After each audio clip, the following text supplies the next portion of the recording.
one almost in Kete on the Bay Juma. I hope the Ghana with my day. I Juma. And nay, Mamma, a month for close to Titrum, Mamma Hollanda, Mate and Coma, Equasueno, Mebacho, Jeben and Bobaye, Ede about Dr. Mahmoud Bamiachum said, Naniswa Dinguni, a bet to me, Abem. You are say, or back. Niams are walking, and Yana, idea, Chena, Yenya, our country, your country, who is a mamu, and yet Casacasa, among your policy. Among your vision. So will be better obey your man. I was here translate. Ni assassin parents in the passionate. Send what here. And Dr. Baumia. Oba a few soon, and I'm more what true, bro. Nima what is saying, and near Butcher, the other Yetiano, online, and this will pep. You see, I mean, I'm just say, I me walk Holland. Me walk MTN, Esther before I know Casasuimu. They say, Mister me walk, me mobile money, or me phone you so. And they say, me to come back, but so if you can be car. No, my transfer be, and you have to me, Momo is so mobile is so. And the Bagana, and yes, me could tell me, but it says that the mobile, it's coming one, I will be phone you so.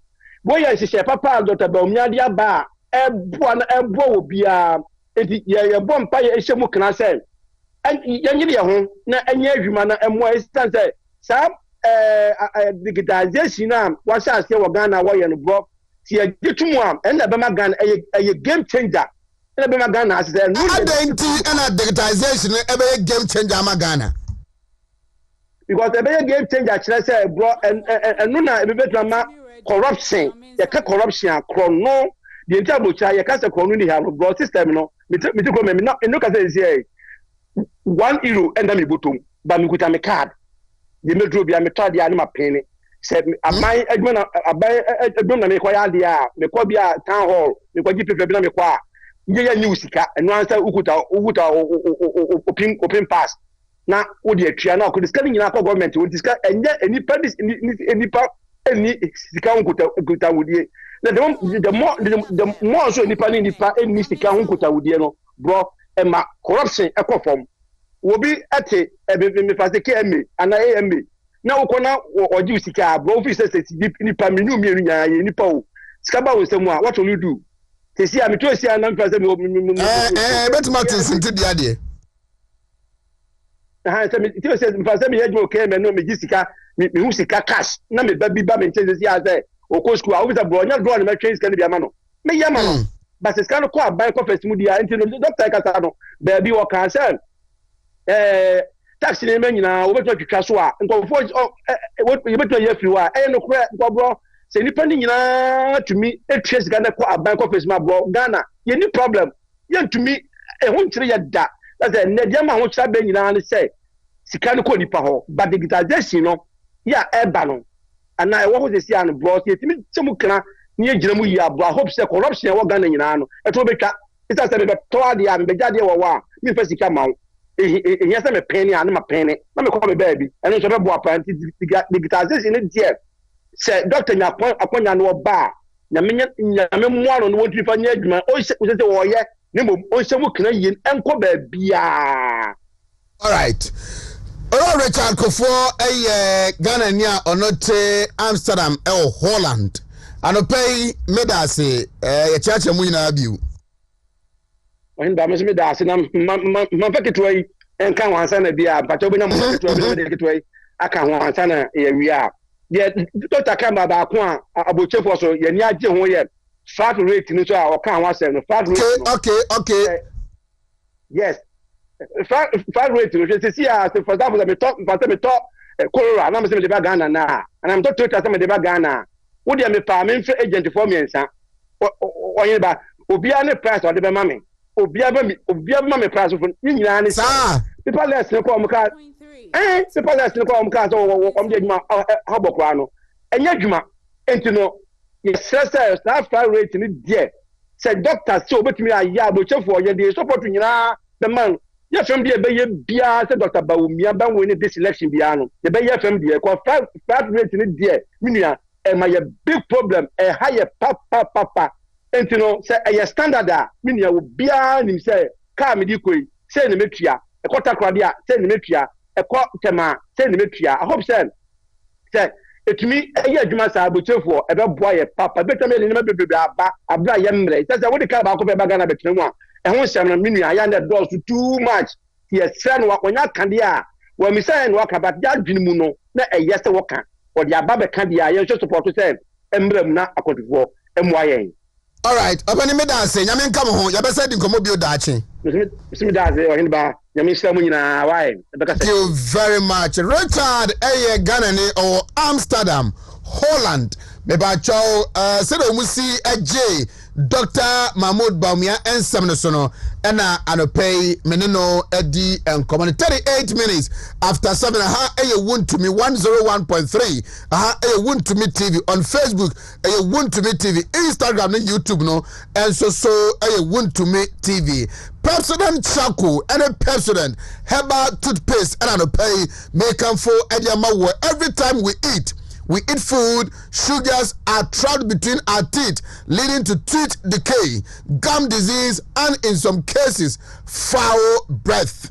Brushing your teeth every morning and night with President Chaco and President Herbal toothpaste is the best. And okay, my main country say, and your person be a keke nebum. So, what period be true say, na and care for no more eba papa, we see a chinam no was beja one day, na me ba chow, ubanyaku kodro, and in the pa abosia, what my bamo my mawa too. Now what kasa wa kukodro so that chemu, if it's an care for no more papa, then we have President Chaco and a President Herbal toothpaste no na yaka de say no omo the fluoride natural charcoal lemon mint and a zinc and a dia ba and Food and Drugs Authority ne Ghana Standards Authority and so ajatum say wey aya person mapa be ba cho unya bi na odi twusia ebetumi aboa. It is recommended by the Ghana Dental Association. Be ba cho president or say every smile matters eno ede no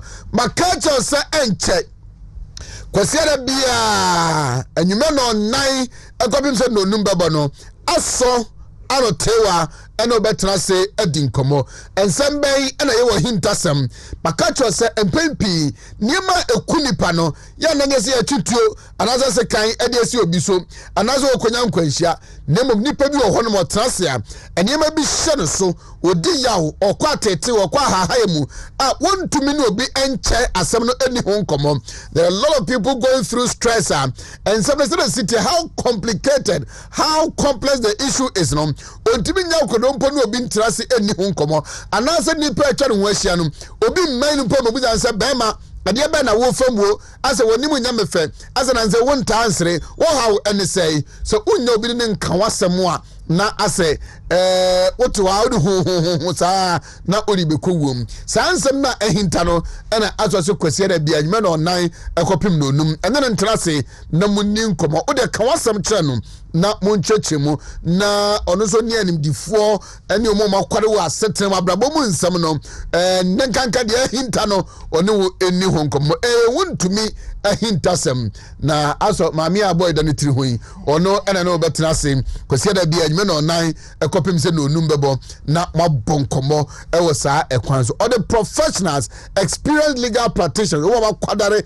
ewo mremum wo makwadare ewo awore mo ma ware over 50 years omunya asemuda ebinim do ware over 3 months da bia ntokwanko trick no and the same me ba cho san komo nyina aso ene mo betrase na onu adi ehonkomo eno eye wontumi ehintasem efa wo ho the fire nyina ho na aba e de amaye nyina me ba to vehicle 20 the immune system no na esiesie e de amount wa wotanya infection wutriti a ekọ na aba me ba to ye djuma kakra bi a wote bre e woni paduanum onyare enso so ontiapo saafo no nyina no me ba to immune system no na anopay vehicle 20 make am for the mouth say e be support immune system no na general well-being so no agina na namo so yi pa obeko eba shops license chemical shops after pharmaceutical shops e wo memu ba bia na vehicle 20 no wakwajo de way joy herbal center na ayede aba over 0244 87 63 21 0244 58 55 31 na oniomo edi enkomo Kwabri East Science and Maths quiz na basom na Wontumi TV ene Omambapa TV ene ene owura oche Edukri Michael akabomu a yede dwumadi eba science maths true or false questions and riddles and then problems of the day ene ensembisa womu ebebusa ewo Kwabri East Municipal Education Directorate no one science and maths quiz a eba one so person okobi anasa okobwa anasa di dwumadi bi omu a eye 0594 538635 and I said 0256 470 670 fre na enyomu eni enkomo na yamla fiai na the bokrata no are ready yamra na yemeti the ekosom yebaza get back onto the phone lines na yakoso assign abo enkomo no ebium so hene ba machi ya boga wodi me la so your burger oh we burger I see title we nkwan de mawa enfield soda oh ye burger burger oh bia hene na ba ye burger bia no we bu akwa ye friend burger makusa we ye burger hene ba na on hede ni kapre sao o de ende kapre unim dan koku foko I punk bi de na etwa aye die tre ye dan koku tre ye style sa aso unim dan koku minimal go sra bo foko di no minim burger bi na ona man wallet seti ni pufu tie no to a wo se no to ba akwa chia sim dan koku na ukubi mu a amount for complimentary card ono one ID card obi go to the passport shim na I say pafo ayesi no the $1 bi attachiri o dada ye we ya matrike mu yes we sim dan koku ni kapre yo ba ku su betre bu akwasa hey for life twingu so sa kaka no ton kalawoli o say oba na bema no ton kalawoli no ton kalawoli ma ku su no air fried rice fried rice check ne kwa say ya meme na kalawoli ne de burger to kalawoli ayo do be na head diama no oh okay ozu untumi ahinta sam no be sha be kwasiada ye hwebosom ye di anim yi okay nyame ya Sunday 4 p.m. ebe okay first edition timi de masemba obetimi de aba onsam no de onsam ezo de bamba kama me experience se me di for kram be kam me be dwetem ye be tutu chese ye be pense mu ye be tutu de sere na abasa ni aka ni na obi ofia ha na de asemba na fa obi oni ofia ha ho a so betima agi aka oh okay eno ti na ya ba no e wo se meka okay ti ehwe ye fie di ansa ye di amini fuko asemu a meka na me be dan mo ha mo meka meka dodo meka ni nyina ni mbenya nsema kapa oh ye benya ubenya nsema kapa untumi ahintasem bia hinta wa brabo we mu no eno na ye hwe ne yaka won sa ka asem bi na ye me de pa won sa ho ama nipa bebre na wuwu omo anya kamafo omo anya obi omo ne besusu ho ebi wo honom kra na nya tebea bia uwo mu anase we yo eye nkomodie keke ena wo se unya enimdifo na oni wudi nkomo na odo fafefa enwema bi mu ho but sansem ni nyina wo anya obi ne na nchenti wo de ho saa bi ho ana wawu saa nwema ni nyina ntina Wontumi multimedia management ahwehwe saa adwumedia we say yemfa mra na yemfa mbebo ahwefo ne etiefo etinya awaresa monko a de ha bia de hinta wa brabom na onyo obi ne nche no ene yesefa bra na ne ye mmeche na mpanifo nso mo ne mu den so emmoa wo saa te bia ne mu eno nti ne ye de ba nti ye ti awa se de tie bia ye beka ama pepepe ye beboa ne yie ye mboa ne ntanche anso so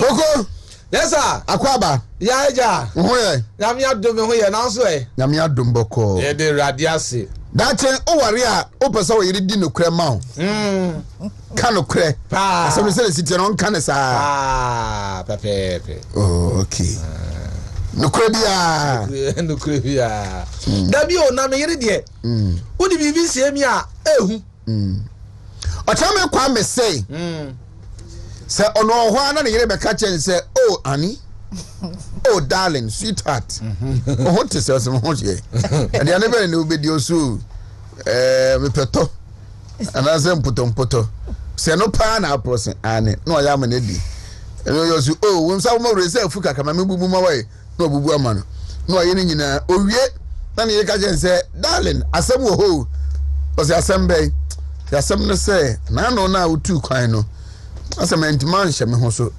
makofa wachi chame kwa me se na yere kansa asem che na obedo na yere papa free say na yere no kwafo fuku sa asem no ejina obi ase de osia so enya obi asem bi asem bibuza se o pese wo yere na che wa na odi no kra ma o e wo no kwadie mu obi bia mu ena ase ane ena me ka o cha me kwa me asem de kire sisa na yere ye ne kwafo sa ache na obedo no papa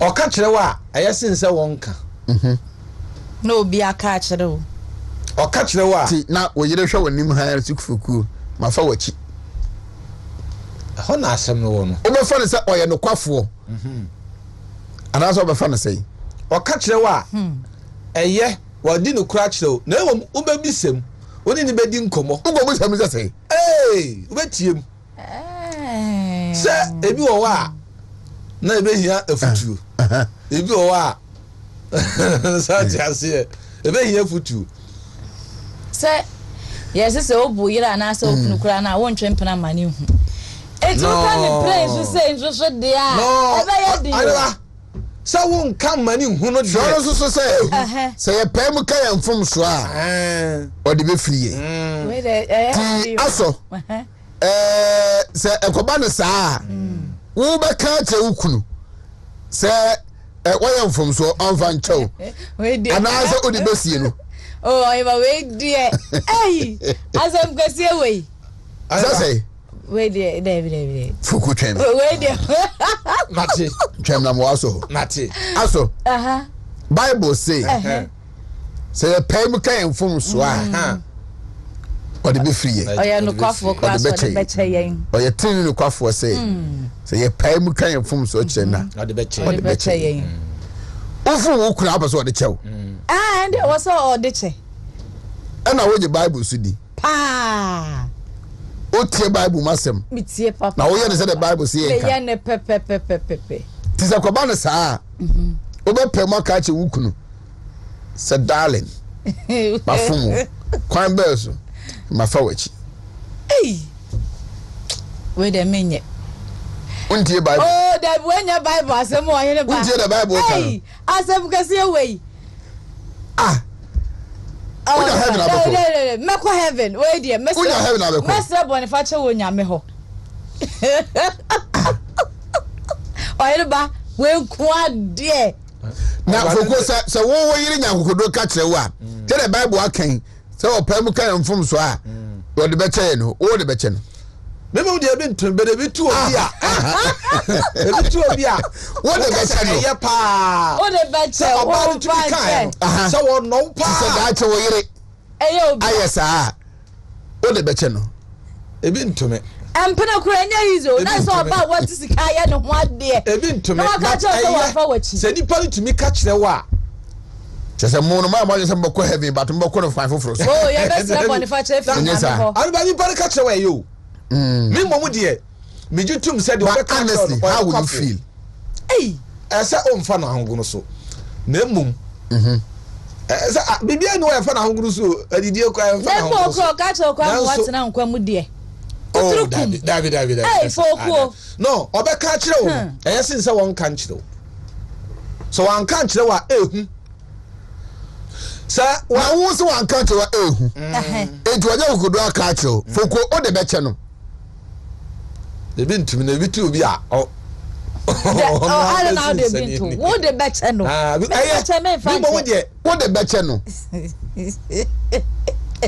for better for worse papa mu boni mu owuo mu enkwamu ohiamu sikamu ahunyamu enigiemu osumu se me no better nada for better for word words no man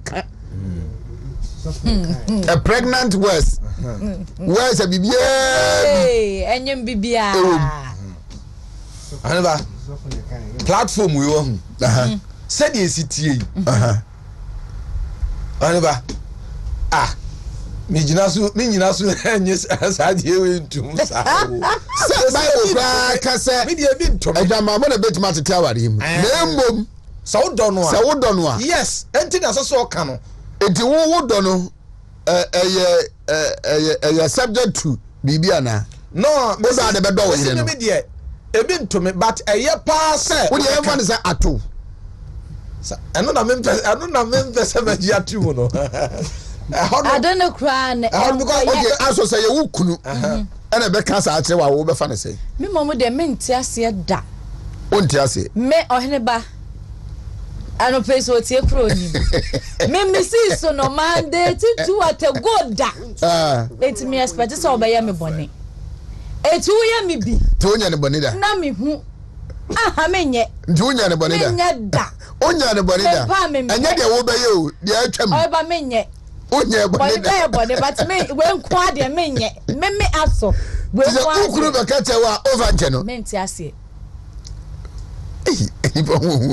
Ba obek so do wa o ka dia ye e ti se wo kan le go so so e bi accidental nsoro e bi o nsoro wa nsheda nsoro me na ni mu nsoro a mi fem oni mu nsoro a mi TV so mi fem na ma sambe ho so na so ko TV so wo say to wo de no nko want o ko pe na hazard wo e no kra ni me tina obi aso ne na ho ode awu gina ne ma bi sa na me hu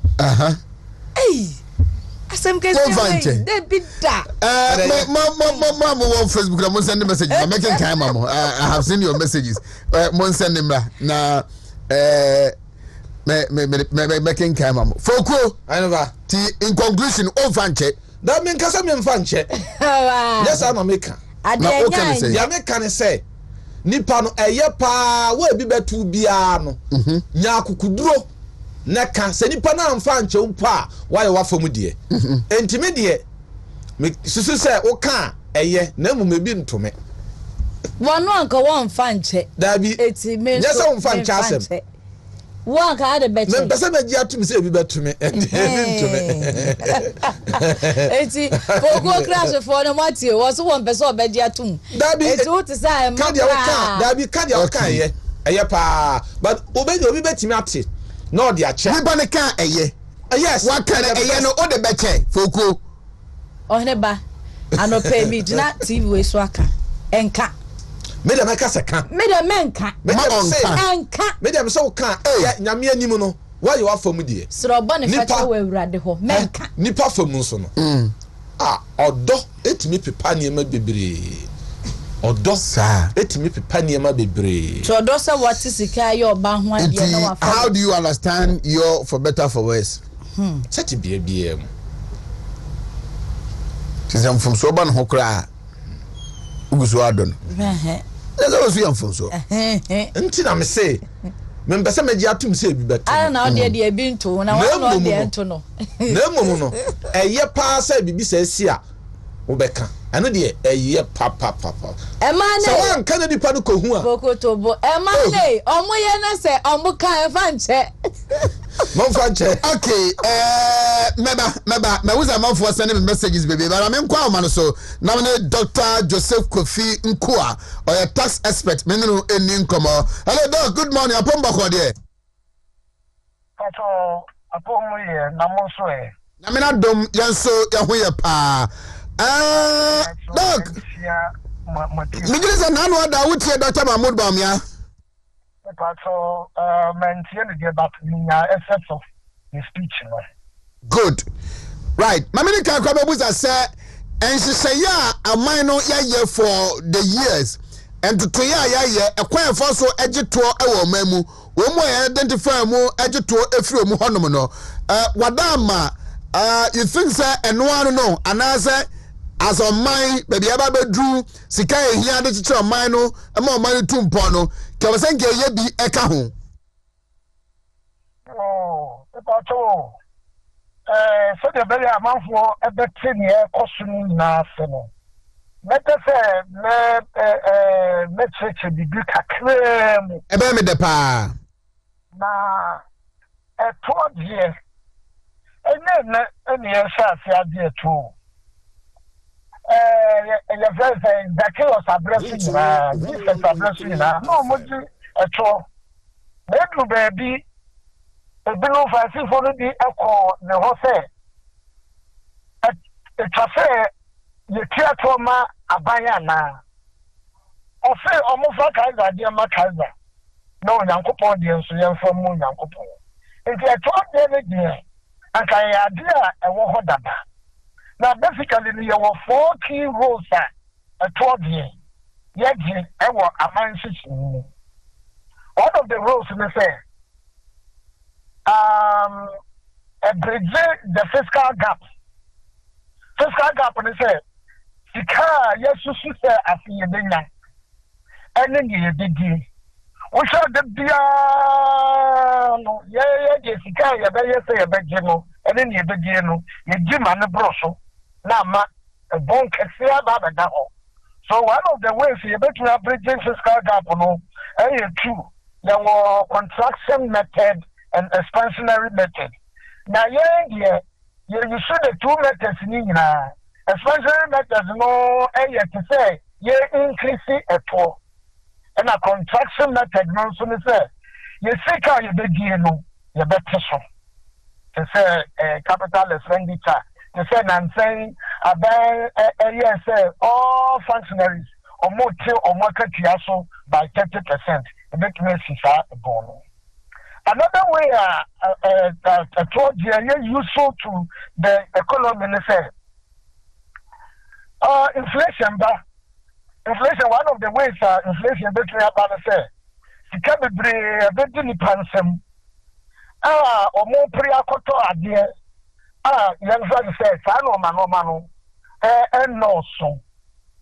And young country of coke na yesi ye koto na central market yesi ye koto no ma na mama man sankwa na what no ma ni dia o take advantage to ne no ma bu e me be first with the inflation and never and what the government does me say your friends excess liquidity no what amount for them no government will increase at one or increase at one.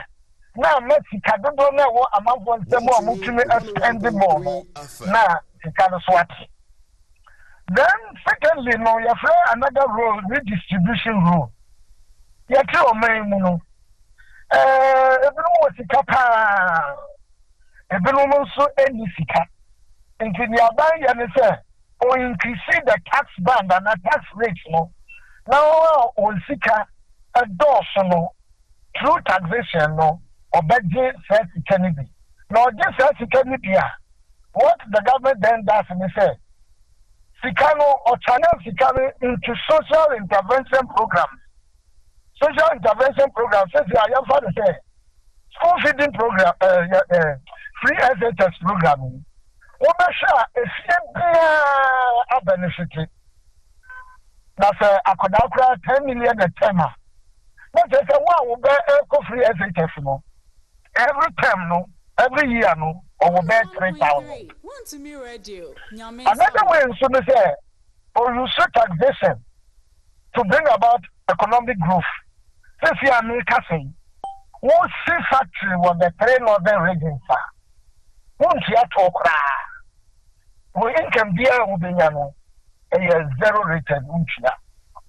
Until now, what is the essence? They are set up at the factory in our northern region. Now, you are more mutual. I'm for to encourage them to go to set up factories in the north. No? Then at the same time, no, so when you factories, no, on the farm for so the migration to the southern sector, no, so that's it. And to watch a soldier, no, but I walk on. I hear Uncle Yabutal Papa. Also, in taxation, your friend the principles of a good taxation. Adam Smith nominee when account one. One of the canons of taxation is equity.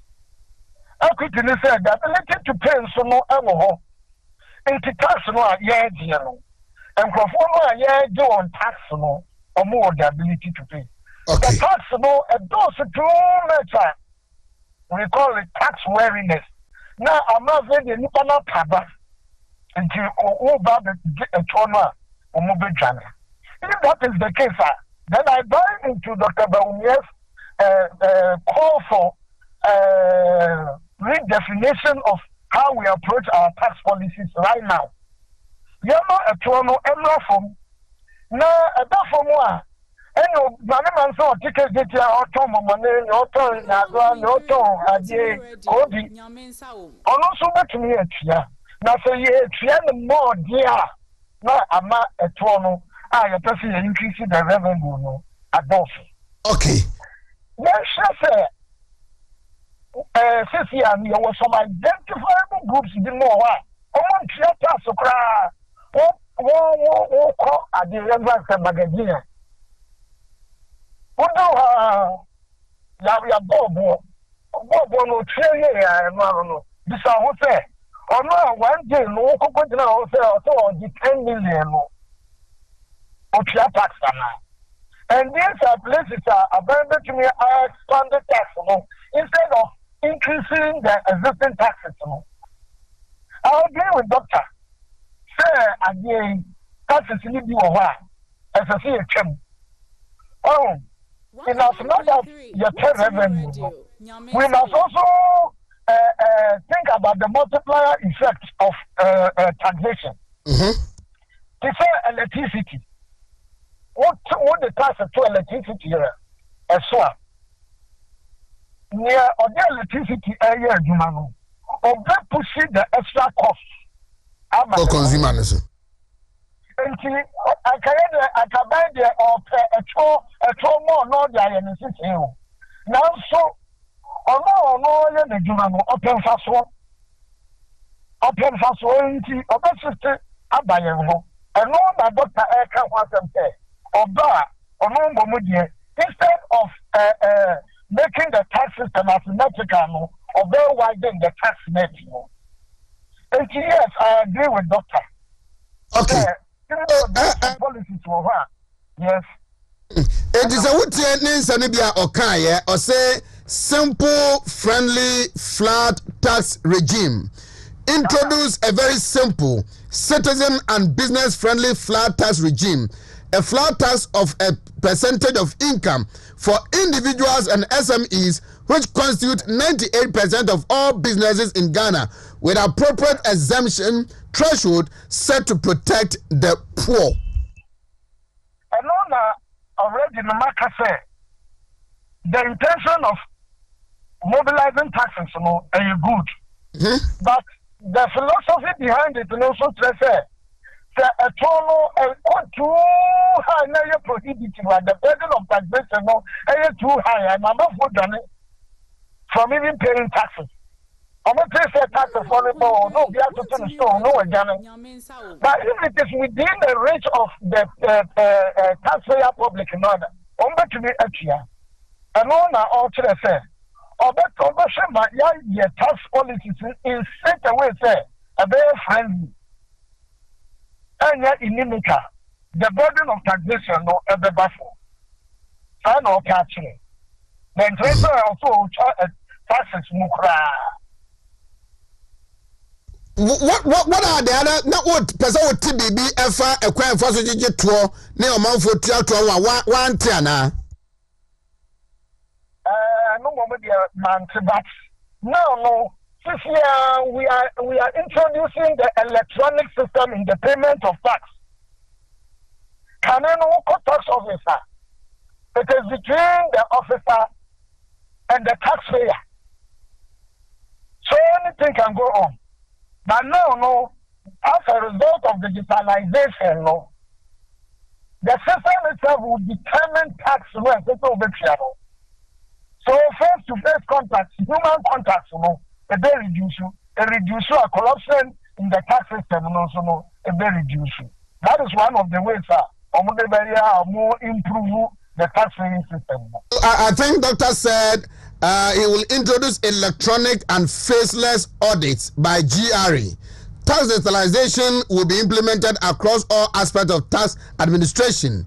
There will be no need for GRA to send officers to go and sit in shops, which at times intimidate traders. Human contact, if it is true digitalization, a very reducing. Tax audit, currently, no officer of that contain the oriented Juma. No one should share him. Or share him. No way determines who makes your tax thing. So the human contacts are very high. And in taxation principles, where the human element is too high, the level of corruption so too high. So what Doctor is saying is that through the digitalization, acquire better piano and electronic. Who prepare financial statement electronic? No, submit machine, no, and electronic, and then determine tax is saying, and a wood. So yes, that assurance, will feed into a tax policy whereby the human element, be reduced as much as possible. Right, Dr. Joseph Kofi Nkua, Arope Medasi. Yo, what's the matter? He's a tax expert, Ochado Christian Service University College. The bachelor or no, Eddie, 9 minutes after 8. Okay, Yamra. Na yemetwa so emedi enkomo aso be dey fine who could afra one na unyamfre oh okay enkomo ye geneti o da bi o yanka no kura nkyere ye ho ye ho hwe somebody sends me a message good morning Ohiniba I can never and will never forgive my wedded wife you see if she sees another man no matter the circumstances Evangelist Fred Darko. It depends on the lifestyle of your partner. Papa, jealous to the extent say, Ofuna ni so ayekura was why na efre wo. It is a ma way. So kwasa bia we bi mu a. Somebody says I will move her with the bulldozer. No, can do one man. Another person said this is a very difficult topic. So who? Ofuna ni so kro because why na frɛ wo nti sa be man nti wo hwɛ nipa na wo ne ne tene ne su again I think he is sinning somewhere. Also is innocent. But should be investigated.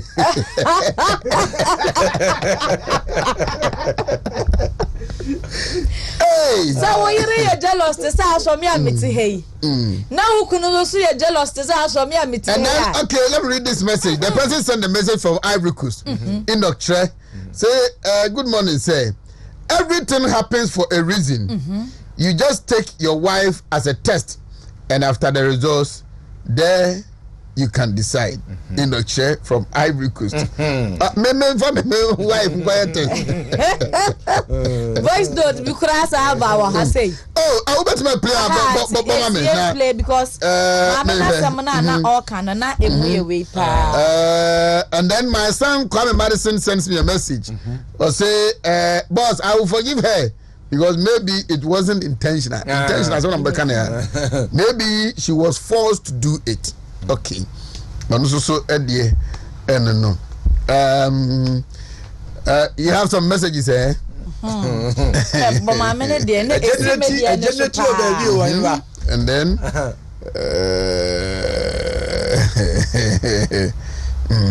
Robert Kennedy Odenya was my wife is like Aso. Catch her red-handed. She will deny, let alone telling you voluntary. I support Ochame Kwame. I will do same. The rest lie with God. Mr. Esia. Kenara says, the way Foucault is talking, no, he will be broken-hearted if that happens. Ogwari no what na me dey no. Aje ni boate see aso. Anyway, she don't need to tell me because the time she's going to do, she didn't tell me, no matter what. Okay. Anyway, send the voice note. Mama Minty. Oh, it's also. You question all the at all, meetie. And sana ubeye boni na ubetimi akasa hwe be ma no wukuna wo de netem be me kudo mo oye ni nkun hwini she say wo fon wani mudu mukura esokura o se hwan na afere wo no wo ko ina wo ko he ana wo fa ana wo ko he na wo mo ne taw wo ne pasa no ntimi nka bibia sa ankyere no ne mom ne make make sure so obetwon ho afiri ne wo ye no but wo wie be ma no na sa wo ka kyere no na wo de be kye wo de ya ka kyere no na twon ho free ne wo ye no kan say information weti me ba ti say mistakenly wo de ko yes no a na that moment that when aba wo ho so wo pese wo jai opa twon ho free ho ne jai kan say enokura ka bi e de owu ba enokura ka bi e de owu ba eti na president omo ho no no omo secret espia bontia e de ha wo beba nti nokura ka bi wo no ma edu owuo ba yehwa Abraham na yere omukọ baabi ohwa oka nokura de ha wo bebre no odi ntro e de na yere da na ni nua nti wo ebe ma no na wo hwa na wo ka kire no na de be kyewa ka kire na komapom na fa kyew paka ho be ma na de be kyew na mum wo ebe ma no na sa wo ka na de ha wo beba me nua ba ka wonatum ma me bi si aka say silence me concern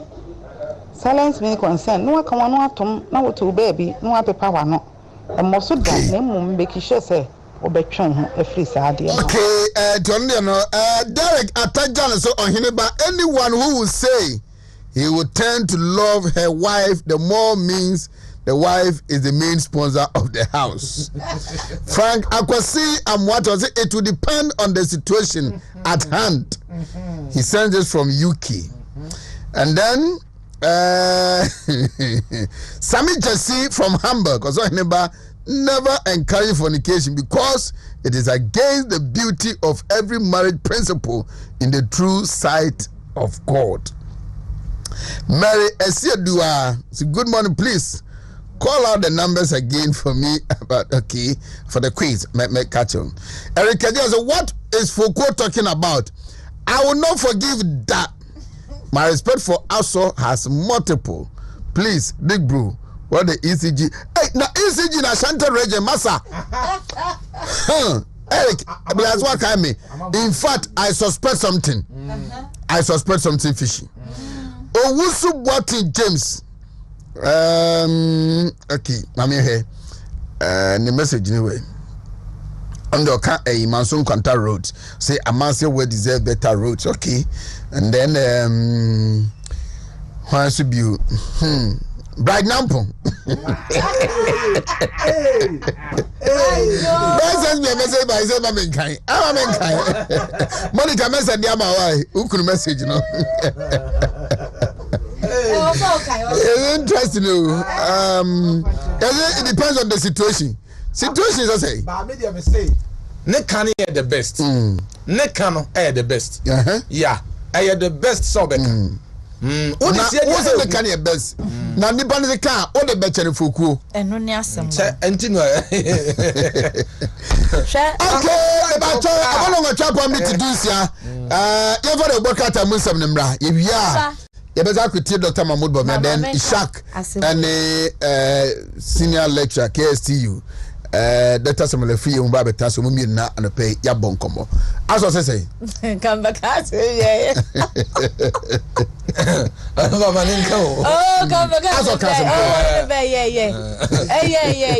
yeah na no asem na yeah sir sir he mama ni bi wo ho a Uko keke. Ude na wonka waso na me ma so na uko ken. Eti me se menka o. Ude sira boniface wo nyame ho. Ma me ne se. Ka. Nokwa ka bi. Eyo wo. But saa de we nipa na mu di chewa. O ka kire nipa na mu na so de chewa. Eye better sense. Okay, so wan kana wo hunu so e. Ano die. Eja ehu no o ba dey. Ano die just enyina awade ni nyina bi so wanka na nipa ni hu a e dey hu papa about it I still just so for crown fan and dey hu oni ba sa nipa na anka na hu a e kire say de bia wo ye okoso aye obekoso aye. Oh, okay. Enoch, Ivory Coast, or saying, what I'm trying to say is that if something happens to your wife, take her to a lab, test her, and make your decision. Because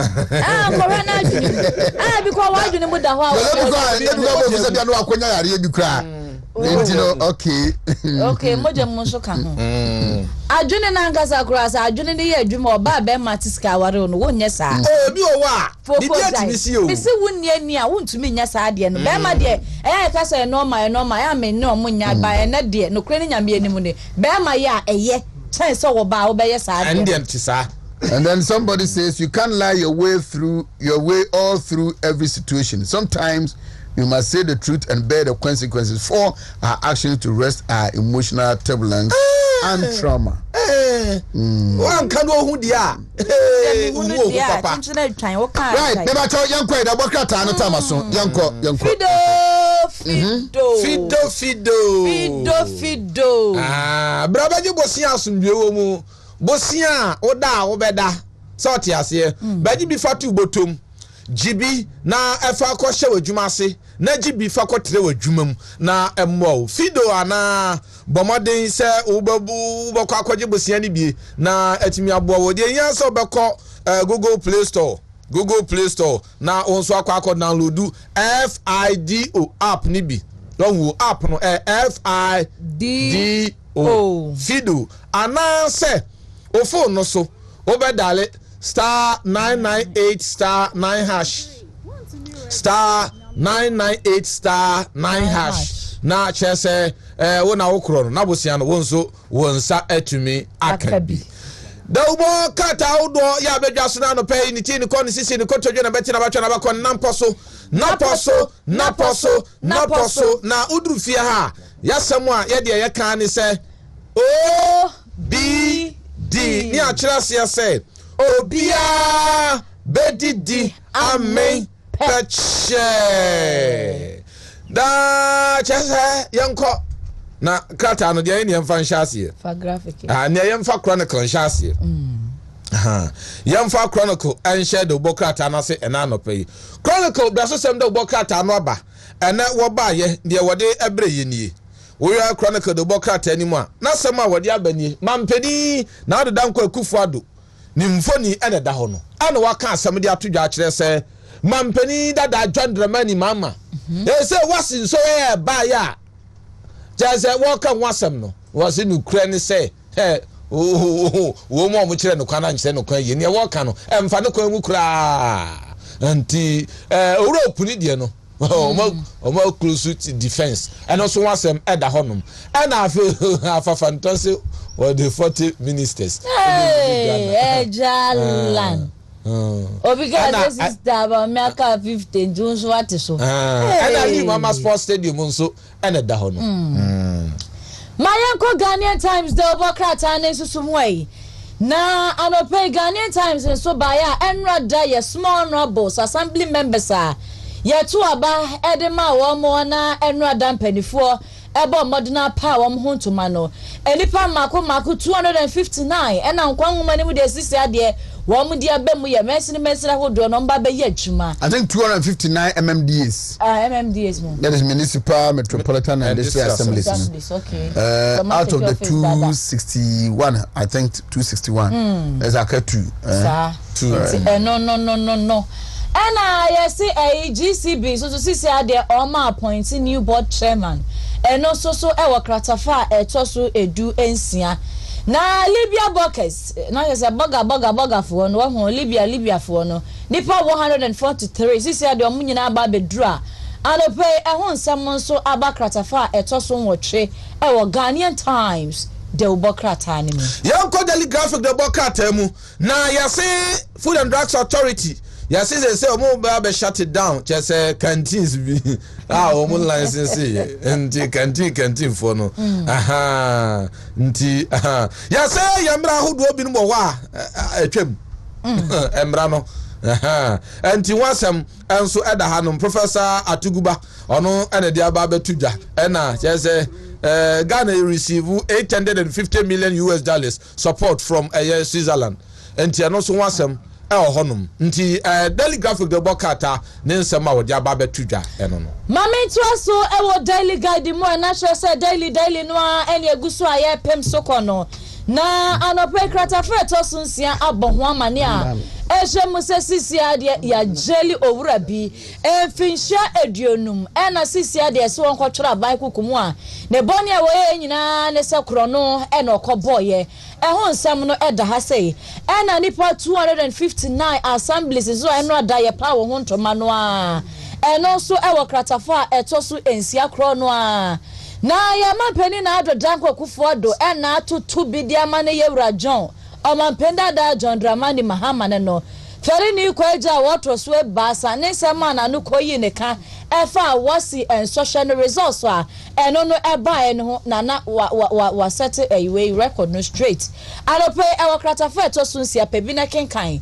na yera kofi bento so de eno de aba ba hwe nim ho ne mo banyan wasi ya mampeni abede she Alhaji Dr. Mahmoud Bamia oyefa okay mamene Daniso enkodi enkomo emra hello Danny.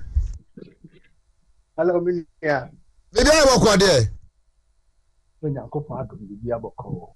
Okay ye ha maache na America bia wo no ho ye maache na za maajo sabri How long they about 3:21 AM. Okay so wo ye maache I was state bed no Columbus, Ohio. Columbus, Ohio. Oh, okay. I want to fukunya obeba. Nsa bibia boko de. Oh, Yankopon adom bibi aboko. Ye da Yankopon ase. Medi nkomo e wo Holland sensi ana omo ka awasem. Mo so wona what na te say? Yeah, awom kakra. Awom kakra but tension that deep sir. Okay.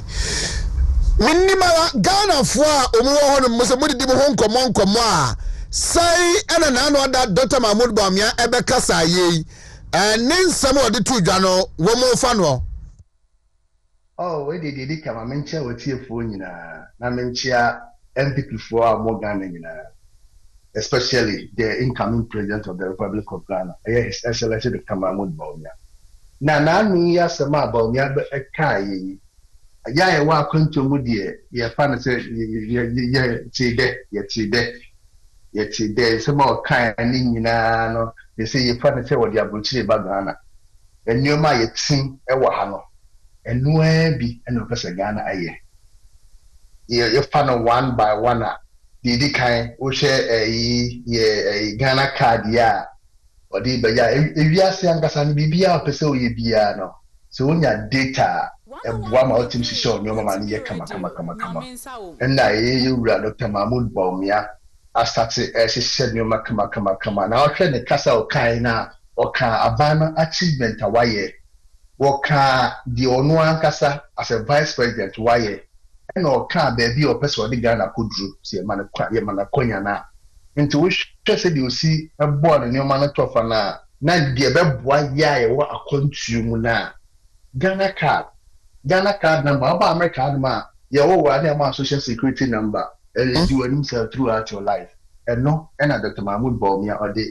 ba Ghana nti ye wo akra na obinya Ghana card number no nya 6 years or so ya born nsa no na o de bobra o de konele ni we say Ghana card ye no ano wuti ni tukwan ekro bebre so wuti ni tukwan ekro bebre so and also eboa yi visa electronic visa and also eboa e ma wuti mi etutu kwan and after so Ghana card na nkasa no wo share adia Dr. Mahmoud Bawumia kan ye sha ye kuro nim no tax ya na ehon din se ye tax net ni so titu e bo mu twato nye kakra bi fa na Ghana card nti ene ye Ghana card number no is no na ye o tin number and one no social security number, and one no NHIS number. Na first no na Ghana card system no nyanye adwuma no omo pia to we about 4% or so, but enam say you roll Ghana card they say tax net no aye kakra say nipa 85% e 10 numbers say je to a omo nyina betimi de aboa oman no ade a Mahmoud Bawumia kan ya eboa ya e wa kontum pa so say was obe review the dual citizenship no you know law no and so idea yeah wa control no bi on ma onim die bebrebe o person obeso Ghana but obi on ma o se onto a mo bi no obi ntimi ntoma no nti say akofo no mo nto aba because o se adentin so oto aba ma obi on obi ntimi nto aba ma no no say Dr. Mahmoud Bawumia ba no be do as se pembrana say uko parliament I can say nya ko suadru akem suadru MPA champion no private member bill na parliament. I can't say nyako. Mahmoud Bawumia say yeah can Mahmoud Bawumia so ba obehwe amasade no aboaye abem. The sa to so Dr. Mahmoud Bawumia sa kan ya eboa ya wo abochi the tax flat tax rates e wo ports. You see the container 40 feet bestowed by insane boy is the me so cry like Togo port in the container 40 feet. This feet is the 12 man boy you see what they care about we boy you see because normally all the highland bagana or the Caribbean the bagana now the BB bagana offer port offer agent for Obiabo.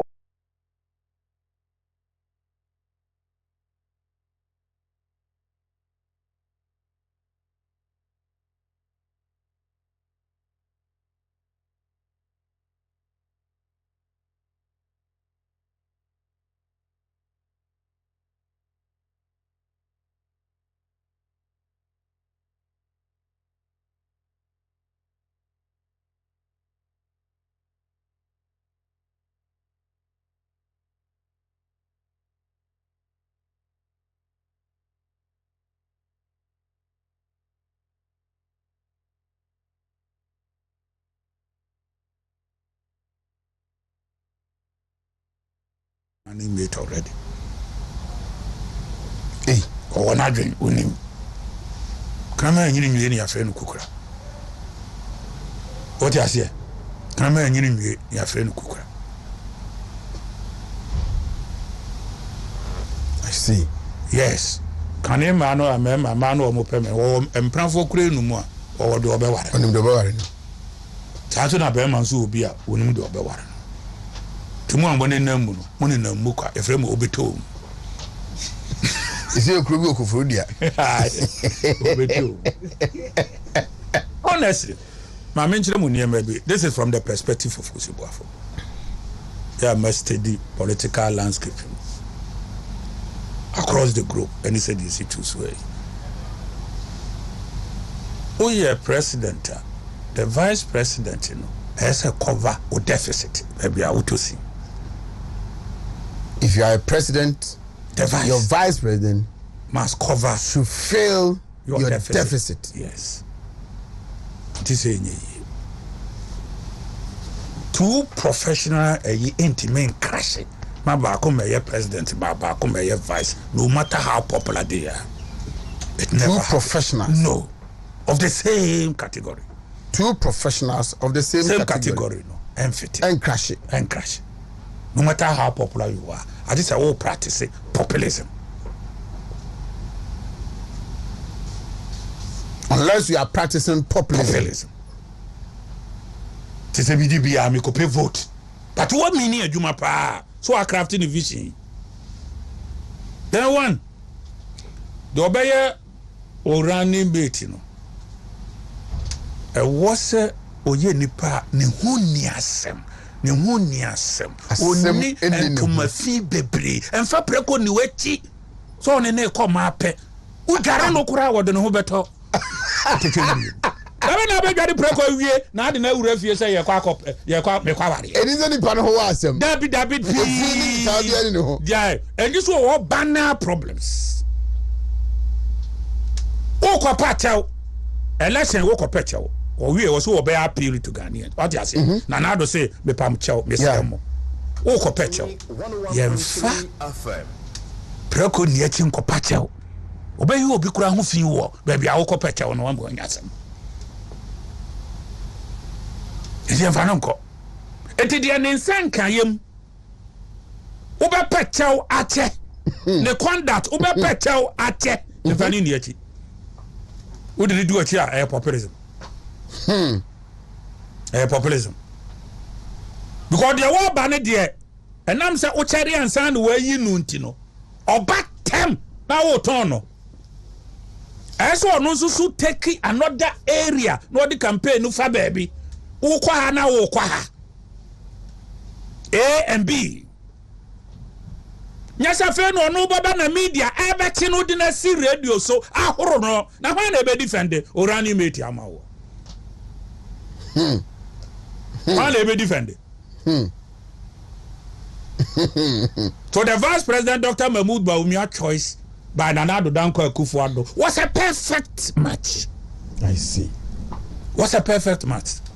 Jerry John Rawlings choosing J.E. Mills was a perfect match. Even John Dramani Mahama decided to choose Emisata. Yes, also to match. One said the assembly city. And Umuchusu, including Limai de Graaf Johnson. Who call other countries here, baby womb. Until now football 4 and 5 no. You will sweeper, and you will wait, and you will wait near door. Enti Van Dijk nini nipa no awobon we yan compare wo mo nyina be huri at the same time and yan compare wo mo nyina be tiahwe at the same time ya be hyew enti ba ko huri no na ba ko tetase ho se to form wa wo clear Wontumi 101.3 ana se ohwe no huri na betra no a wo free keeper na ba so o mechi no enti anu so se wunya. And I say the nature of the election no ayekon. Parliament there are several uncertainties in parliament. New faces are coming and the rest. From Kuzibuavu's animate already.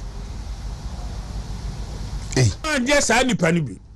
That was coming through Victor Salome. Why Yiti Mensa? When you know no man away. Where are they?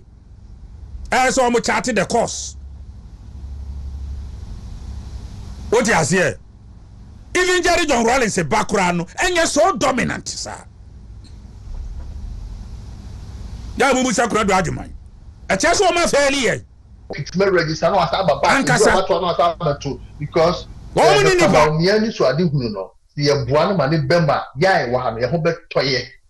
Ah be kakra no ebi wonu ma e bia onu nko a na ebusua no da no a ese o send sika da bia o send sika ekofie ye giri se Dr. Bawumia eba boaye ama saa nyoma ni nyina no ebia ye nua no mo fie no ho beto wo mo ama ye nso ye ho ato because o neba so nua ho tona na so ho ato so nua ho nua nya ba bi si a na onya na bi si a o so ho tiri obetimi aboa o no so ho tiri na betimi aboa no me ba ga na yi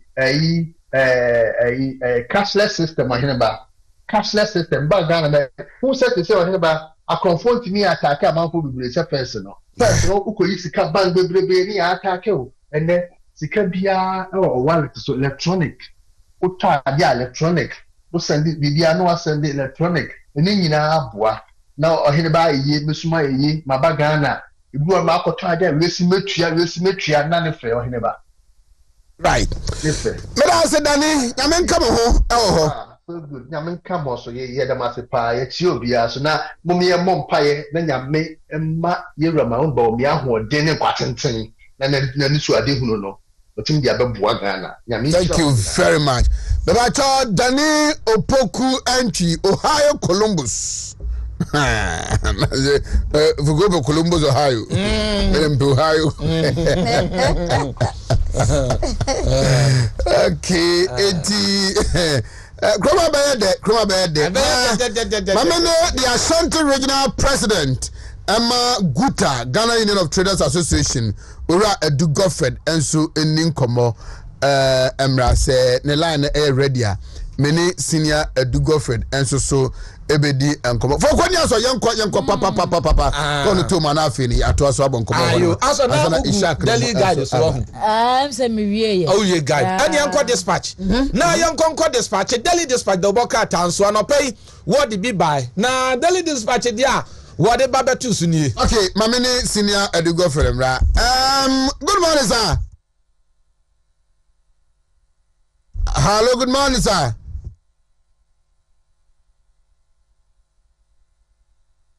Hello. Yes, sir. Good morning, Bajo. Where? Rather now we are mobile. I'm also Yamina Dom, Yansu Huye Pa. Ashanti Regional Chapter of Guta. Bajo, Ejubamu to say, Asetamu to say. Yeah, spare part dealers. Spare parts dealers, okay. Ejumano ko say? Oh, Yamina Dom. Ibia Boko. Da Nyankopon ase. Well, I mean, how brakra, none other, Mampedia Bedeche, Ebe Casa, the Niso Dinu Etuja, dear a farm of Jumaya Hono, and Masatamu and Samono, sign a mojeno. Oh, no, dear, two aspirants in India and him. Beside that frat rate, you know. Sir, on Betty, Ayana, Abua, Jumadi, Amaya Komwa, High, Amaya, Setinamo, so Akoye, Abua. Ama ejumano akosoma obi biara enye for spare parts and even for transport ne obia no ekoma han no se enkoye se da bia no asendia case kan ye tuma obode share spare parts we go fa na enye we ya obode share but se ekoye na ebo no ekugina se 20 feet Unim say what they buy utia 10,000, 40 feet utia 15,000. Ya dia ebebo on kofa niema no kra no utimu sese hu sika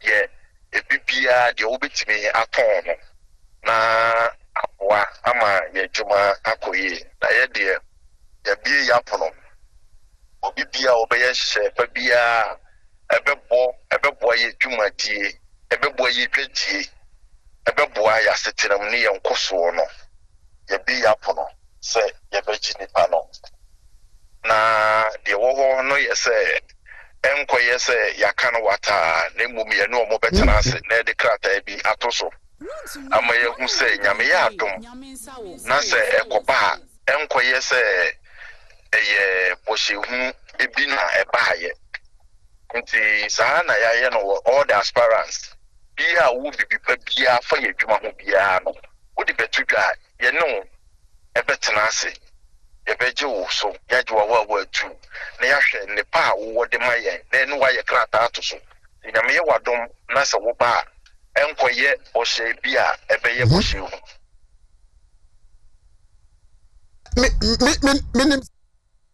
Mojuma is up Musumu Theatre, apart from being port duties, no, Mutiato Angasa, Ninkasa is on the far, or Kazafa, a quaba faso budget to no, and also no, what the home come more when say. Oh, and Hono, ye don't go ne Hono de Yadrin said, Uncle Honey be pre. Because na Fakasiana no ye, sa frat rate no, a ho, and ye nyina ejina na because to ne de efo bibia wan na no so beboa yen ama ye koma he han yen e no so beboa mu bia no be nya pepa so obitua eto no. All right, afana mama na sa do pe nyame nkam ho na onhye modwuma mu so enhyira mamu onhyira wo so Ora Edu Godfred enso no Kumase spare parts dealers ntiaboso kaifo abekasa so mazifo kumazifo nso akasa other stakeholders ekasa egusu a afa yenkonkwa wie kra na ikuti Dr. Mahmoud Bawumia ansem ne bi ansa na Ishak and Dr. Fia babetanse na yedi nkomo yenkoi nti exposure no na ba expose ba nti omo afọ mo hono se ye ma wo mu na say ozo ti be bi na enye bisa akra say ede no kaya yan ko the daily dispatch no boka tem yan kon ko he kata ni mu no ana ode aba betu dwa che se NDC won mu pese o mo ya na chese nka mampani ane na bedi akire enka won keka o mutiri mu no na la komiase emfa kra ani ase anya nwanwa se bebo sumi mienu ntem no mampani abedi akire o ye NPP mi ko Frank Ekurafo Dr. Alhaj Mahmood Ajimai Pempe ba omia wode ne running mate ni baba betuja ana yase Ghana onwo woni a woto aba o man Ghana no wonum nyina o mani pa ye no mo o mani na na mampani dada John Dramani mama 24-hour economy no wonum fangu nsani ani na wonum mizanzanti we bohehunu anase asebsebe yanko part 2 na birthday wishes yes, okay yenye 10 we dey to na yenye na yenfa enkogu nchase na roll pictures na yenkwa ha onuaba ya odasu eye bendis poku aboafo na oko school ewo Agogo Presbyterian College of Education anope we efrimi amenu abema Ogidi enti Benis Ogidi so ma happy birthday ena the odasu neso so eye Benedicta Amonu na Benedicta Amonu ewo kochi heya ene eye na oda Ogidi kronwa ene de baye nti bene ye ma otiri nkwapa nyankopon eyiwu free adumu enko adumu na efiasa chiwa nso so eye receptionist ewo Ezra FM any TV na wey every attack kweku buedi ho ono so ewo Ezra ho nti Benes oma happy birthday tina hese memedie no a finish ani na kwame enhwe na onkeka ne mansi ani mame na yenko ebi wo ho na chief ewo ebuakwa macro they say atwema macro ene eye chief birthday enti na kwame mmoa na English no happy birthday na nye chief nko a ene afia sechiwa sechiwa de na enti aka chief enti na kwame boa nye hwe chief ene eye ne birthday ena wo celebrate enti nyina ye ne bom na ya celebrate na ko ebuakwa makra AG member Assemblies of God enti watch out what sounds so ye UT de na chese chief na kwa me moa na ye hwe ye nko na we de na kwa ye na ye na ohene ba anza na ye bekọ no chief and your birthday o ma me so do o ye ne ba sesa oda na kuma so pa oni wo agro no papa nyina enje we show happy birthday nyankopɔ twedi ampo onka ho pa nti atwuma ma akuro no we ofa yi a atwuma sport wa obohu eso ai bansa na ebekɔ no ebusuafo etiefo nyina emfreme na yendi nkoma wuntumi ehintasem na ho etime ma number bi a me sorry ya frame na yendi nkoma fo ko me ba no aka bi number na wo de frame na yendi nkoma no 0247 62 62 46 72 0247 62 46 72 wuntumi ehintasem tu ehiasem ko bia no frame sisi me sorry na yendi nkomo nti anope de ya ba anaba brother na nakwesi me da say mama na me homra me ba e wa me tie Dr. Mahmood ba me ansem ni bi na afi isha and Dr. Samuel F. Victor Salome why yiti mensa wonu mo nyina no mo ma no we kwara de so mo chat the course what you say even Jerry John Rollins a background and you're so dominant, sir. Yamu Sakura do Ajuman. A chess woman fairly. Ankasa. Woman in Nipa. John Dramani Mahama is a makeshift leader. Kakoba Pina de Semusa airtime, a drew baby, no Akotobi dia him, and answer wa pompe. A makeshift driver. NDC need the poll. As I speak now, okay, say NDC Mao candidate. Yeah, what is said Dr. Mahmood Bawumia, NDC Nyabimau.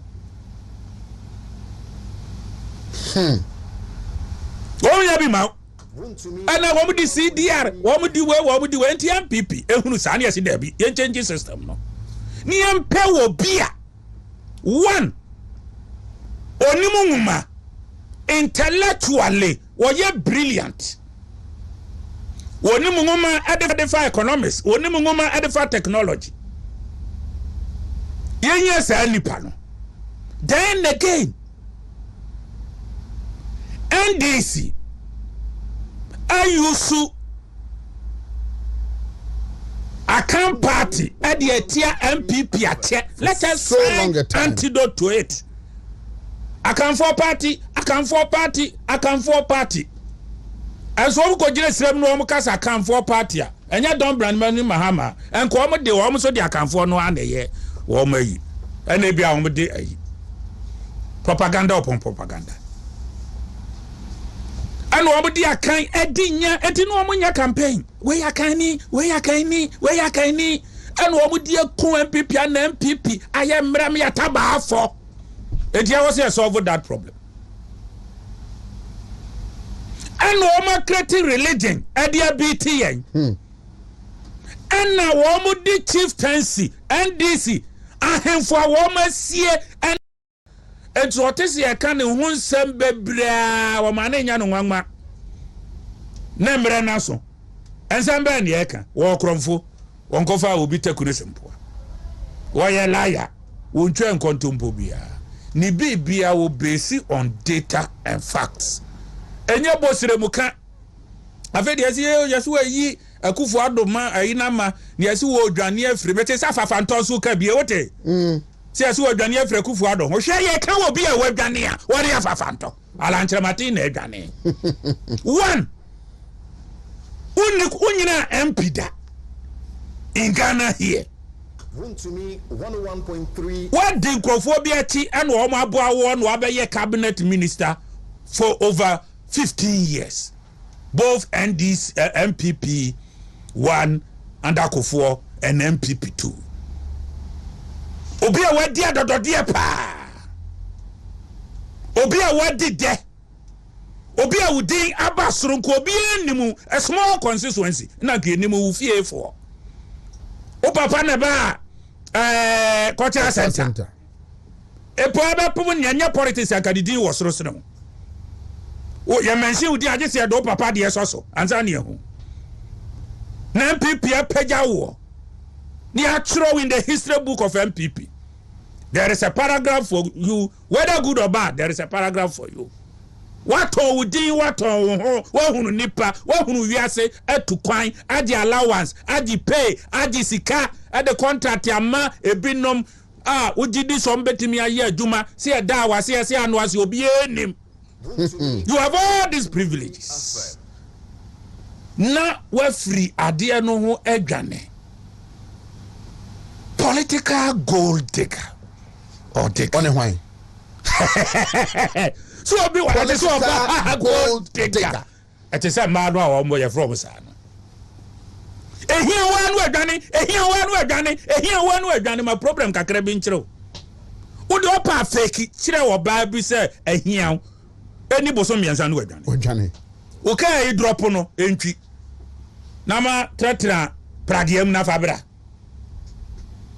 Na chasi ya namu makau na muni ni fie na muntu ya putonsu na mun chasi ye ni na wonta ade ya hase ye change no na ne nkofo sum mu ko yiyibi na hwe etu otesi ya kan hu nsem bebra wa ma na nya no nwanwa na mre na so ensem be na ye ka wo kromfo wonkofa obi takune sempo wo ye liar wontwe nkontompo bia ni bibia wo base on data and facts enye bosire muka afedi asi yesu ayi akufu adoma ayina ma ni asi wo odwane afri bete safafa ntonso ka bia wote si asi wo odwane afri akufu ado ho hwe ye ka wo bia wadwane a wori afafa nto ala nkremati na adwane one unyina MP da politics me be munyane a politics utie advice. Any advice in your son, a papa. Ubu also wouldn't name your own sword. Media men penny populist decision. What you say? You don't like a populist decision. Mempe populism. Mempe. And I will be what politics or no. Ye pia we be yako. And some be bread ye tire. Yemfa no. You go some be bread ye tire fa do me be fa ya kro no de.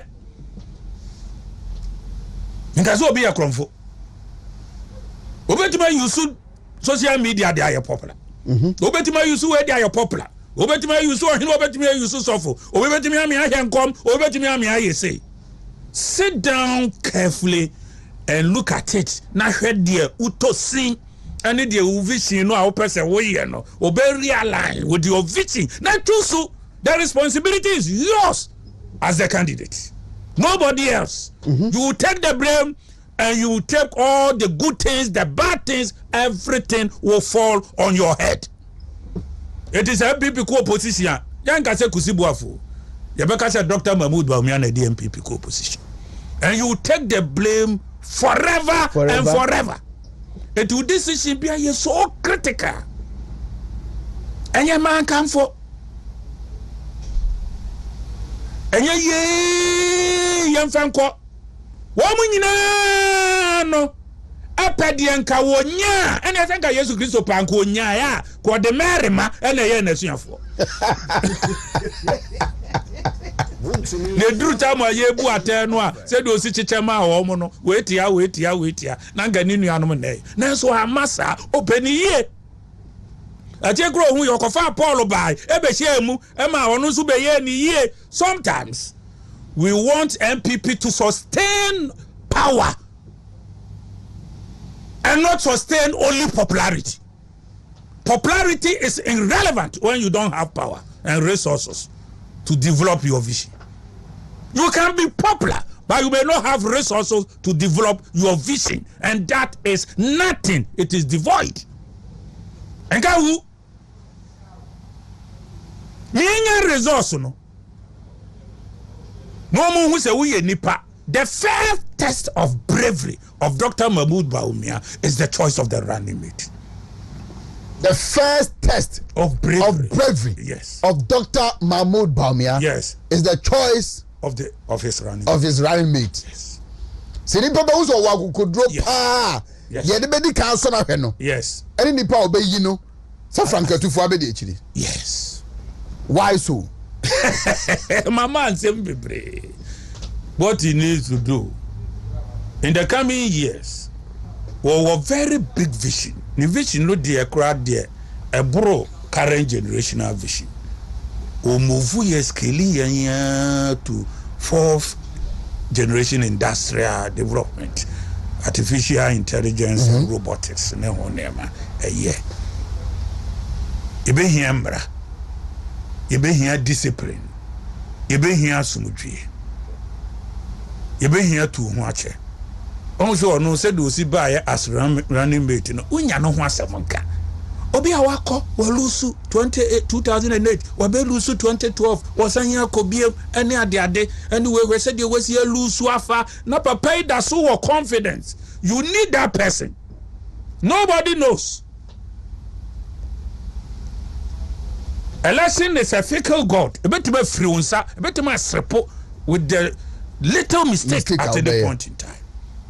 It is a who take a decision. Pewobia obet me and wo ato visi na che said your nanado dian one the town chair. And you be a who choose no now one win here. The next you know be compete you see and pamo.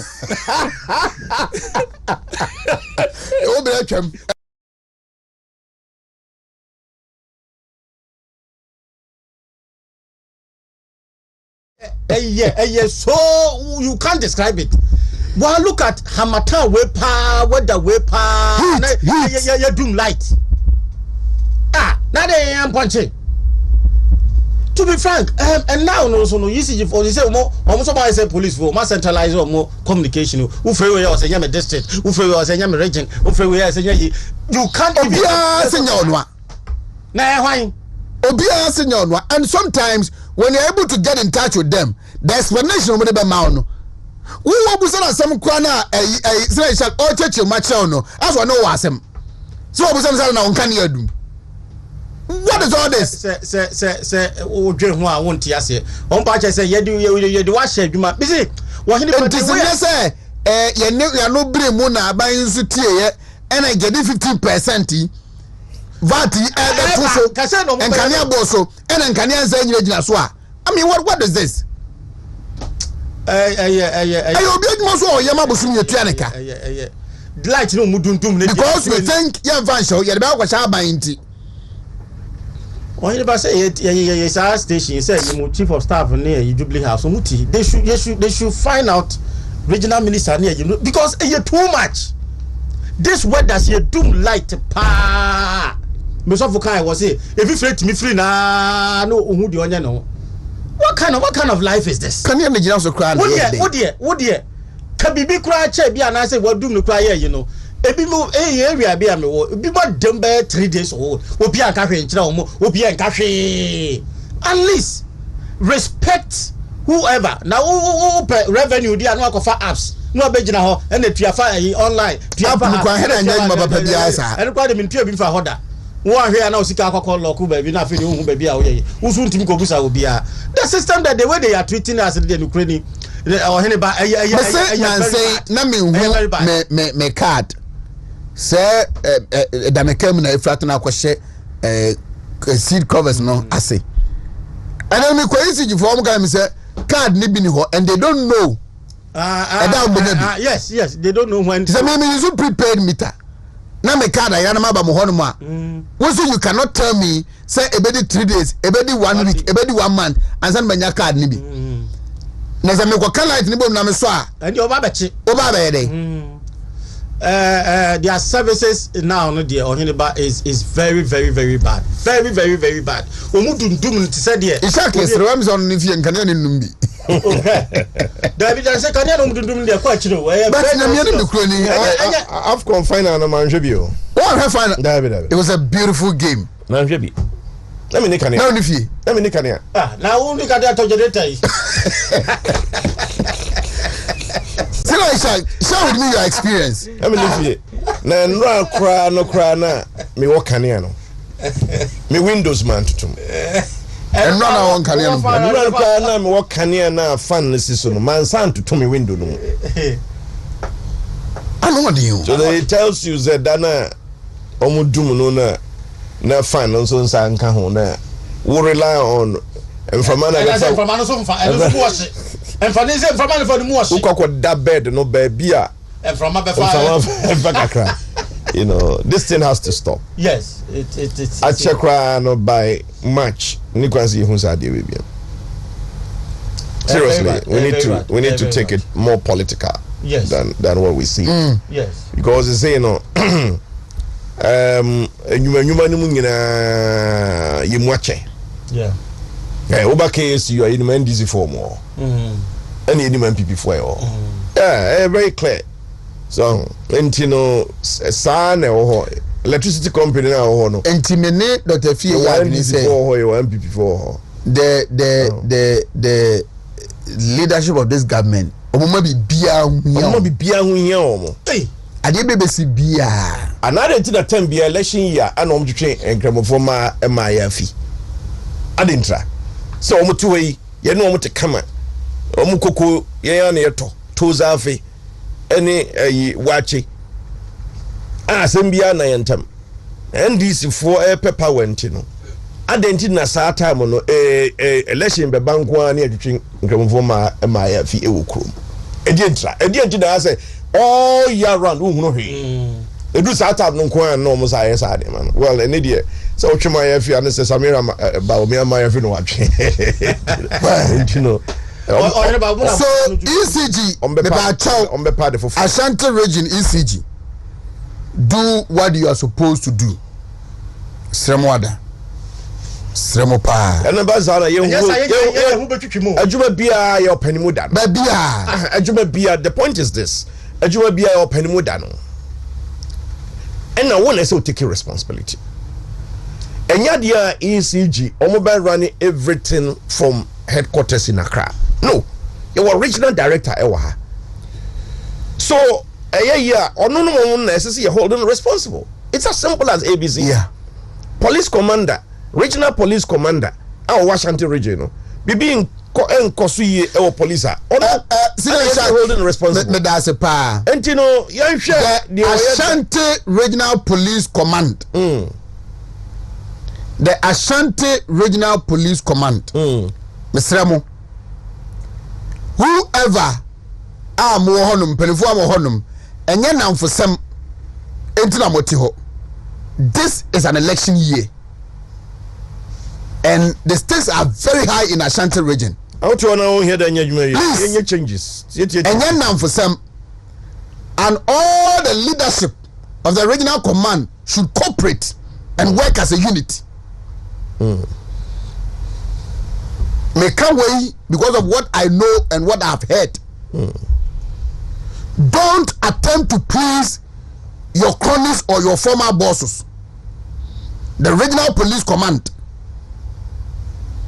You see, they're okay, and yet risk. It becomes risk if and only if you quote to me. You say you risk. Yeah. You person a risk my every person risk my. So young person a risk my. We have a way of going about it and risk my. So what's that? To me mo well say that about be our casa da no man who susu be be shey no mo what do you say Saturday zero zikasa no sorry Wednesday zero zikasa no o tell na otwe the energy me hunu power be shey no mo a e ma o de kasasa enti o yi ba who crowd to me dia na who crowd dem we bebre o masa you exercise those powers. Africa head and you're correct. Okay. Easy passport acquisition, making it easy for Ghanaians to obtain passport under my government. Any Ghana card holder will only have to pay for a fee to get a passport.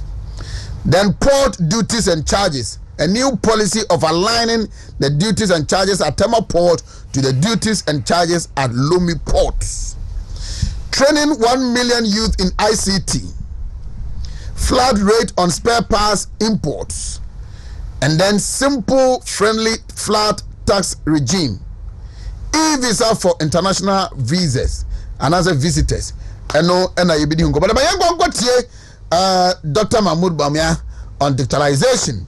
Na meba meni senior Ishak Chebrobi and His Excellency Dr. Samuel Efri aka Putus.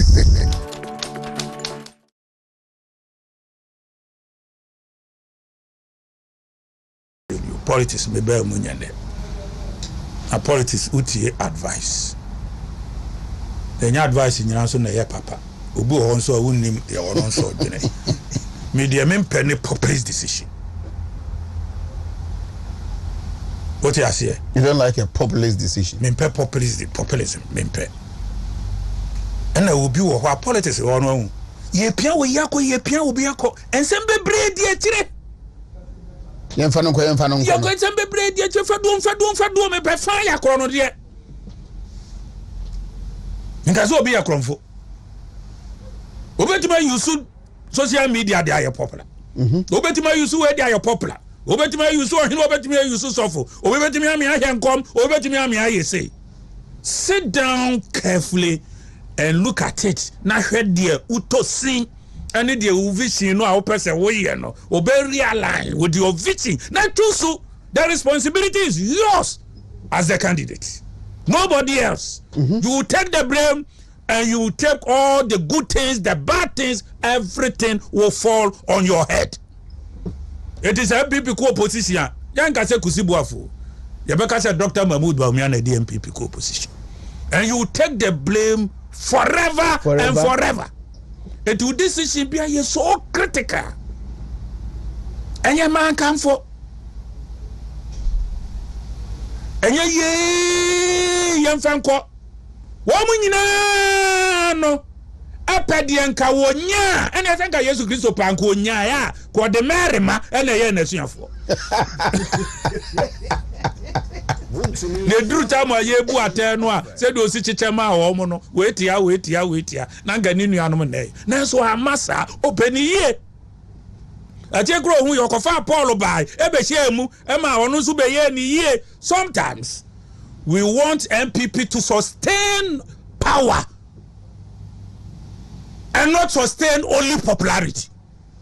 Popularity is irrelevant when you don't have power and resources to develop your vision. You can be popular, but you may not have resources to develop your vision, and that is nothing. It is devoid. And who? Any resource no. No more who say we nipa. The first test of bravery of Dr. Mahmoud Bawumia is the choice of the running mate. The first test of bravery, yes, of Dr. Mahmoud Bawumia, yes, is the choice of his running mate. Yes. See nipa ba uso wa kodro pa. Yes. Ye de be di kan so na hwe no. Yes. Any nipa obeyi no. Sa Frankatufo abedi echiri. Yes. Why so? My man bebre. What he needs to do in the coming years, a very big vision. The vision no dey crowd there, a bro current generational vision. O move to fourth generation industrial development, artificial intelligence and robotics. Ne ho nema a year. Ebe hia mbra, ebe hia discipline, ebe hia sumudwie. Yebe here to watch. Also, no said do see buy as running mate. No, unya no ho asɛmka. Obi awako we lose 2008, we be lose 2012. Wasan here kobie any ade anyway we said you was here lose afa. Na papa da so with confidence. You need that person. Nobody knows. Election is a fickle god. A bit me free unsa, a bit me srepo with the little mistake at any point in time. It is a who take a decision. Pewobia obetimi ene wo ato visi na che said your nanado de no ne ton che ye. Eni obi a utu su no a na wa win ni a the next you know be compete you see am pamo. O be atwam.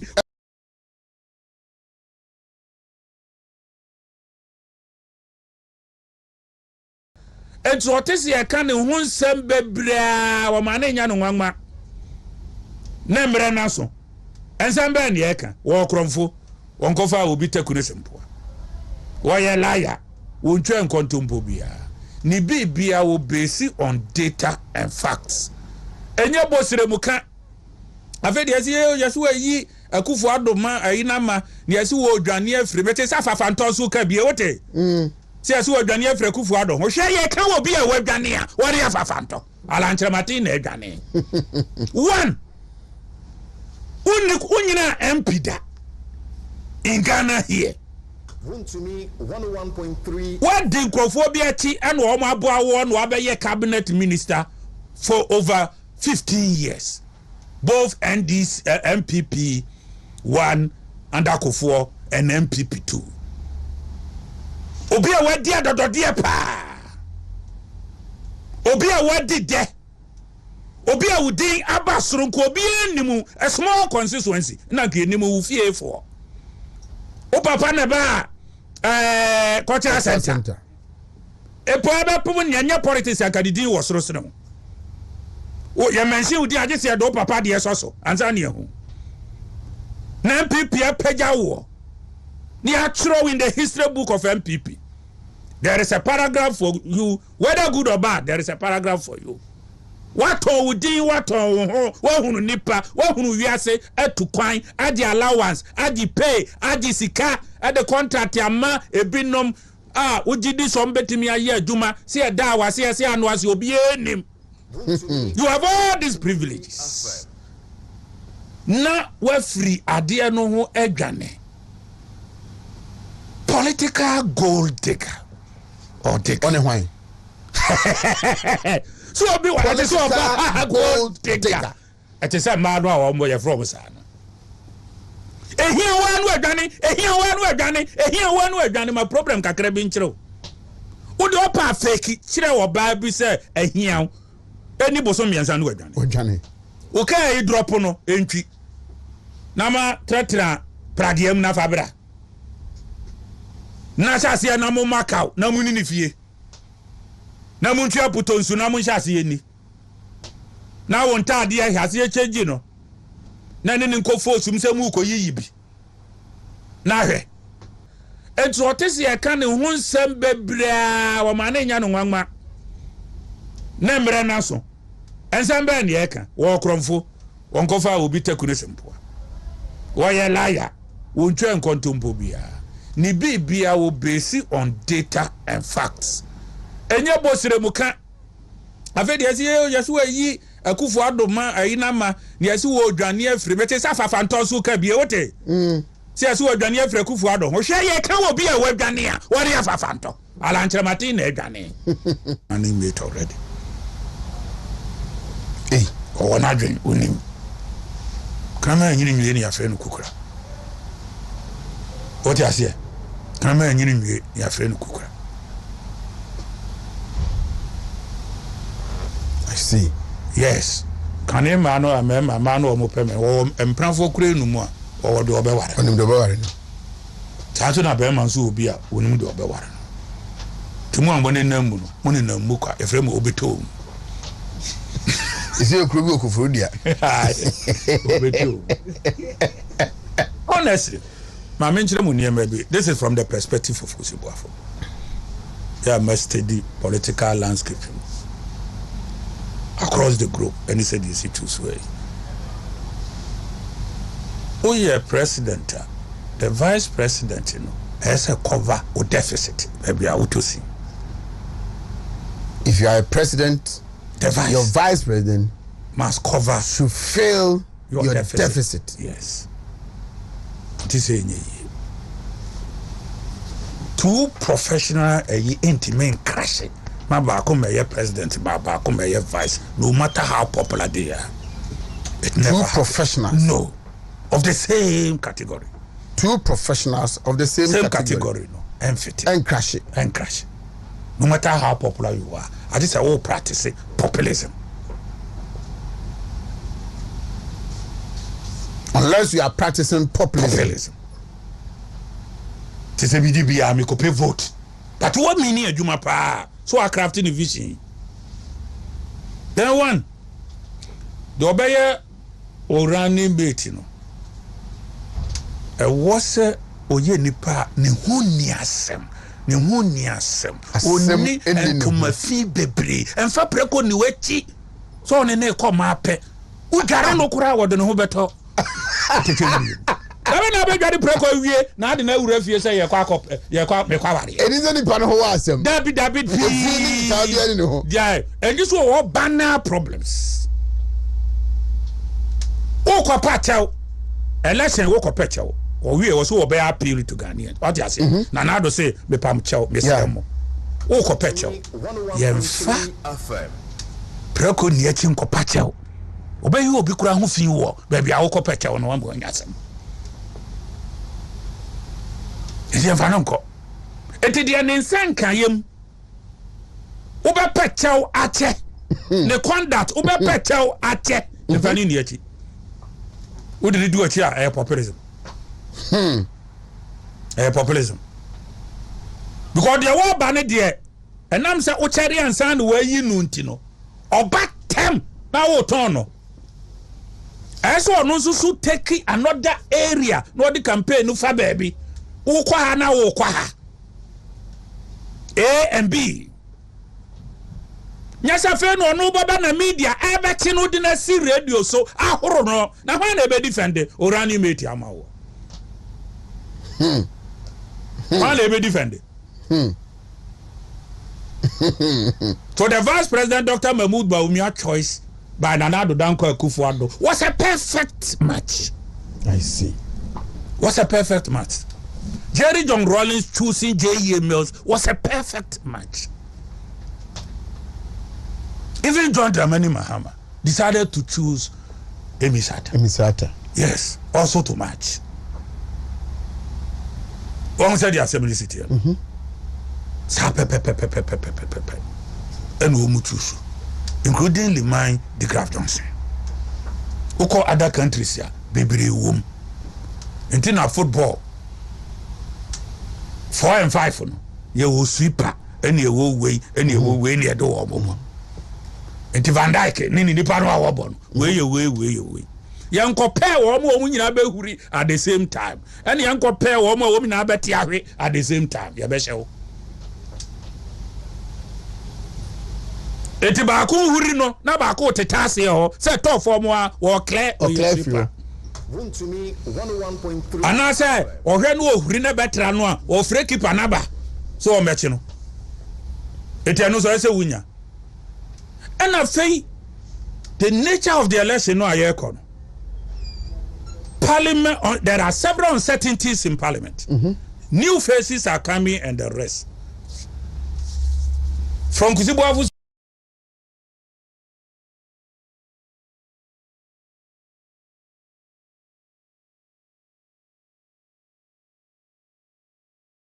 it's what is your kind of one sembe bra or mananya no wangma.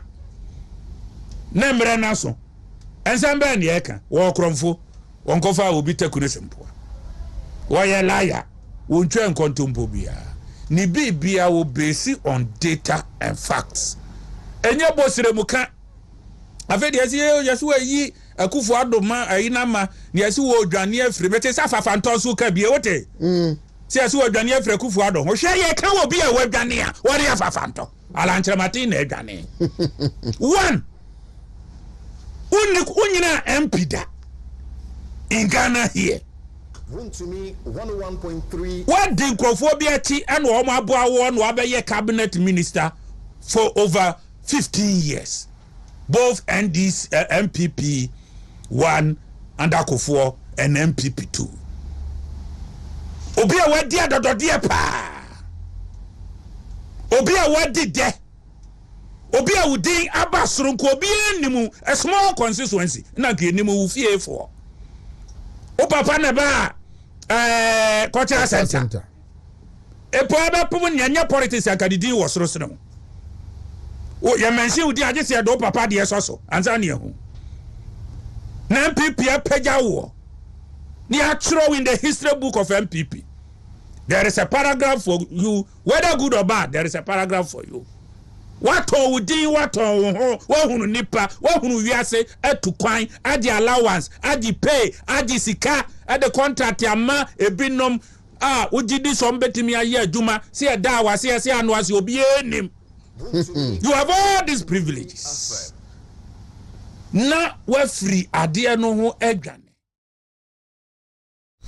Mbusam ho se na Ghana na Kwame Nkrumah penso besi samre no sabe imprediasa ne atimi aso ana sabe imprediasa because I say digitalization over expose o minor na weaknesses ani wo sure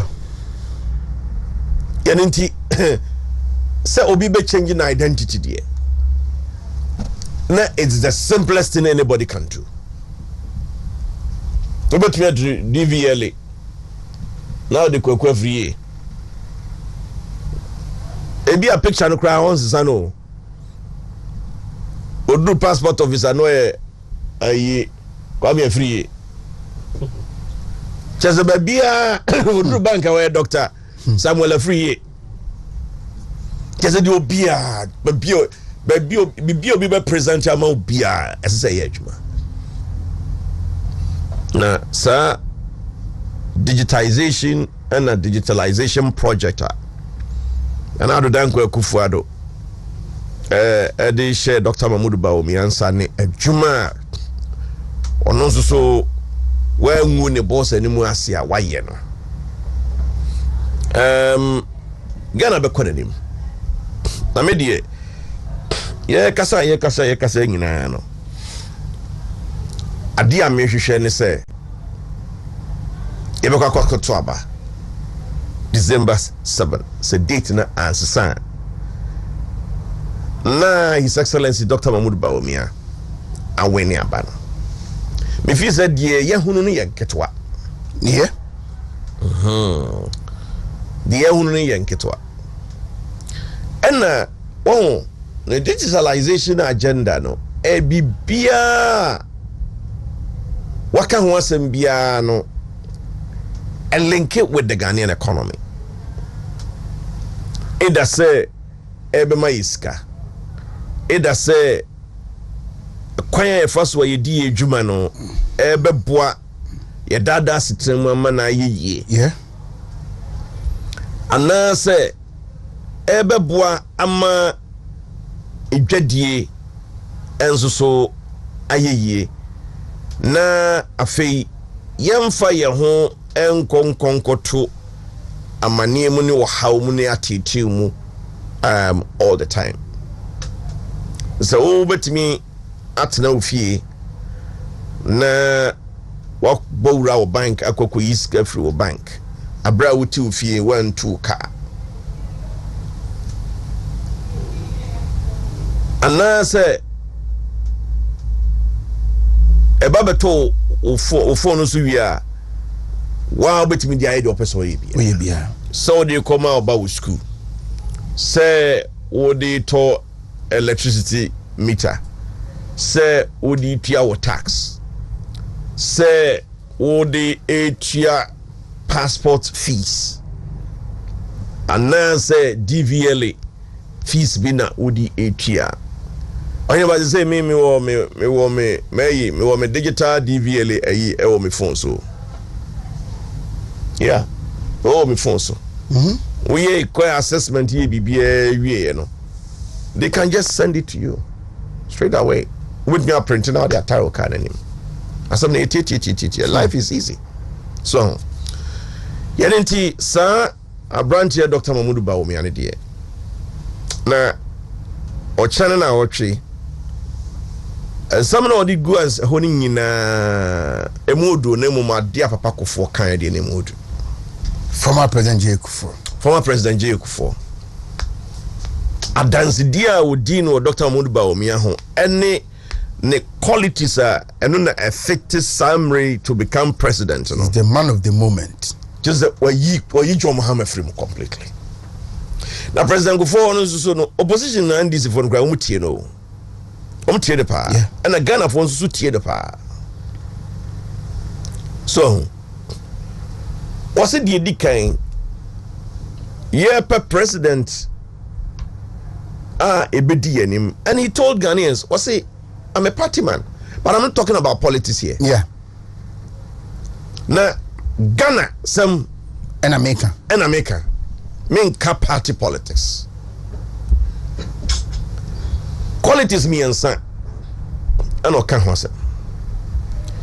The kind geopolitics.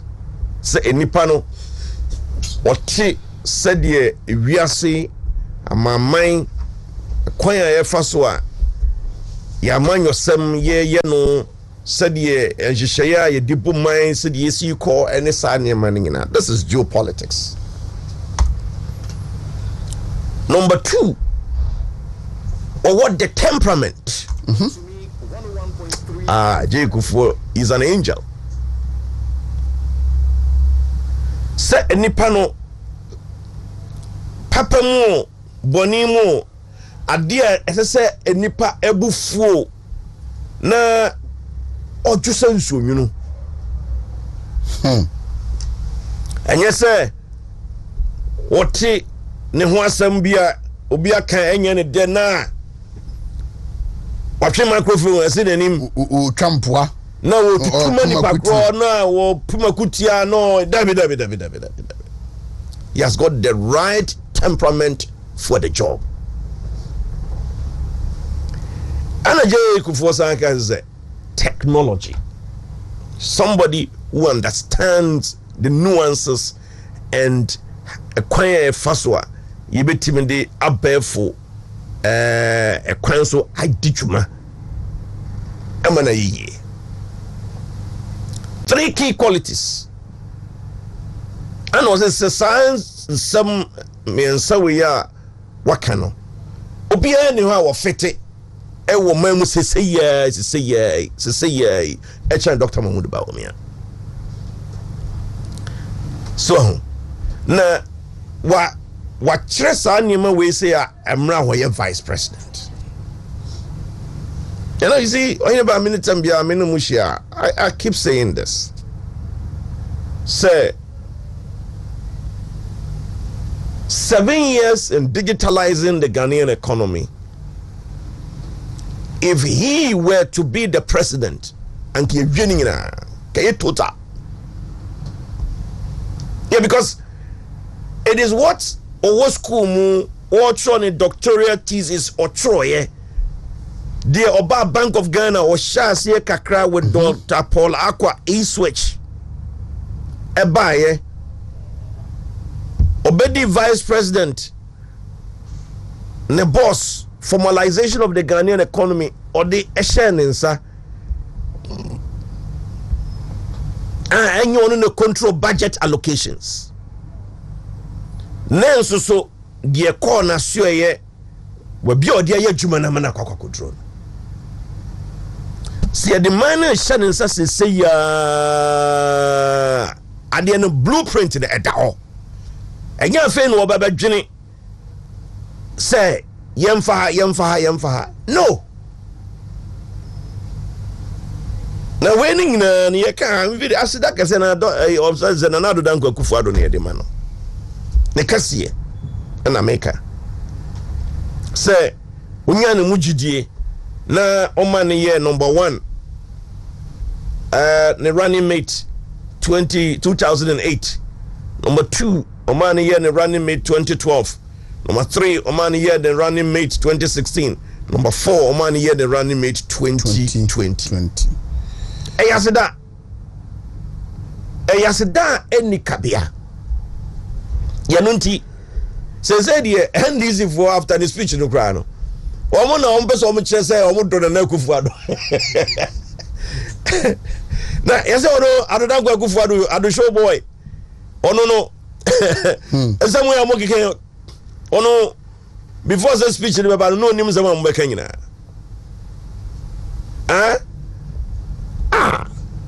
onim de oko ana onim abrantia no ba bia watete na kwakwakodro na onim se na no ntimi ntia na da yeah na no asamo kan bibia no kan ya na no tia na adoda Akufo-Addo unless amanfo pese wo mo taking it out of context, you know. So he is lucky. Dr. Mahmoud Bawumia is very, very, very lucky to have Papa Kufuor still alive and supporting him. And number 2, lucky to have Nana Dankwa Akufo-Addo still alive and supporting him. Sa pillars mienu ya owono eni kwasa Ghana for etuto na sekra. Yeah. Yo mama wa kontegro ana oba no wakunkun bosu oni pila bia why Alpha and Omega, the beginning and the end, and I'm for singing praises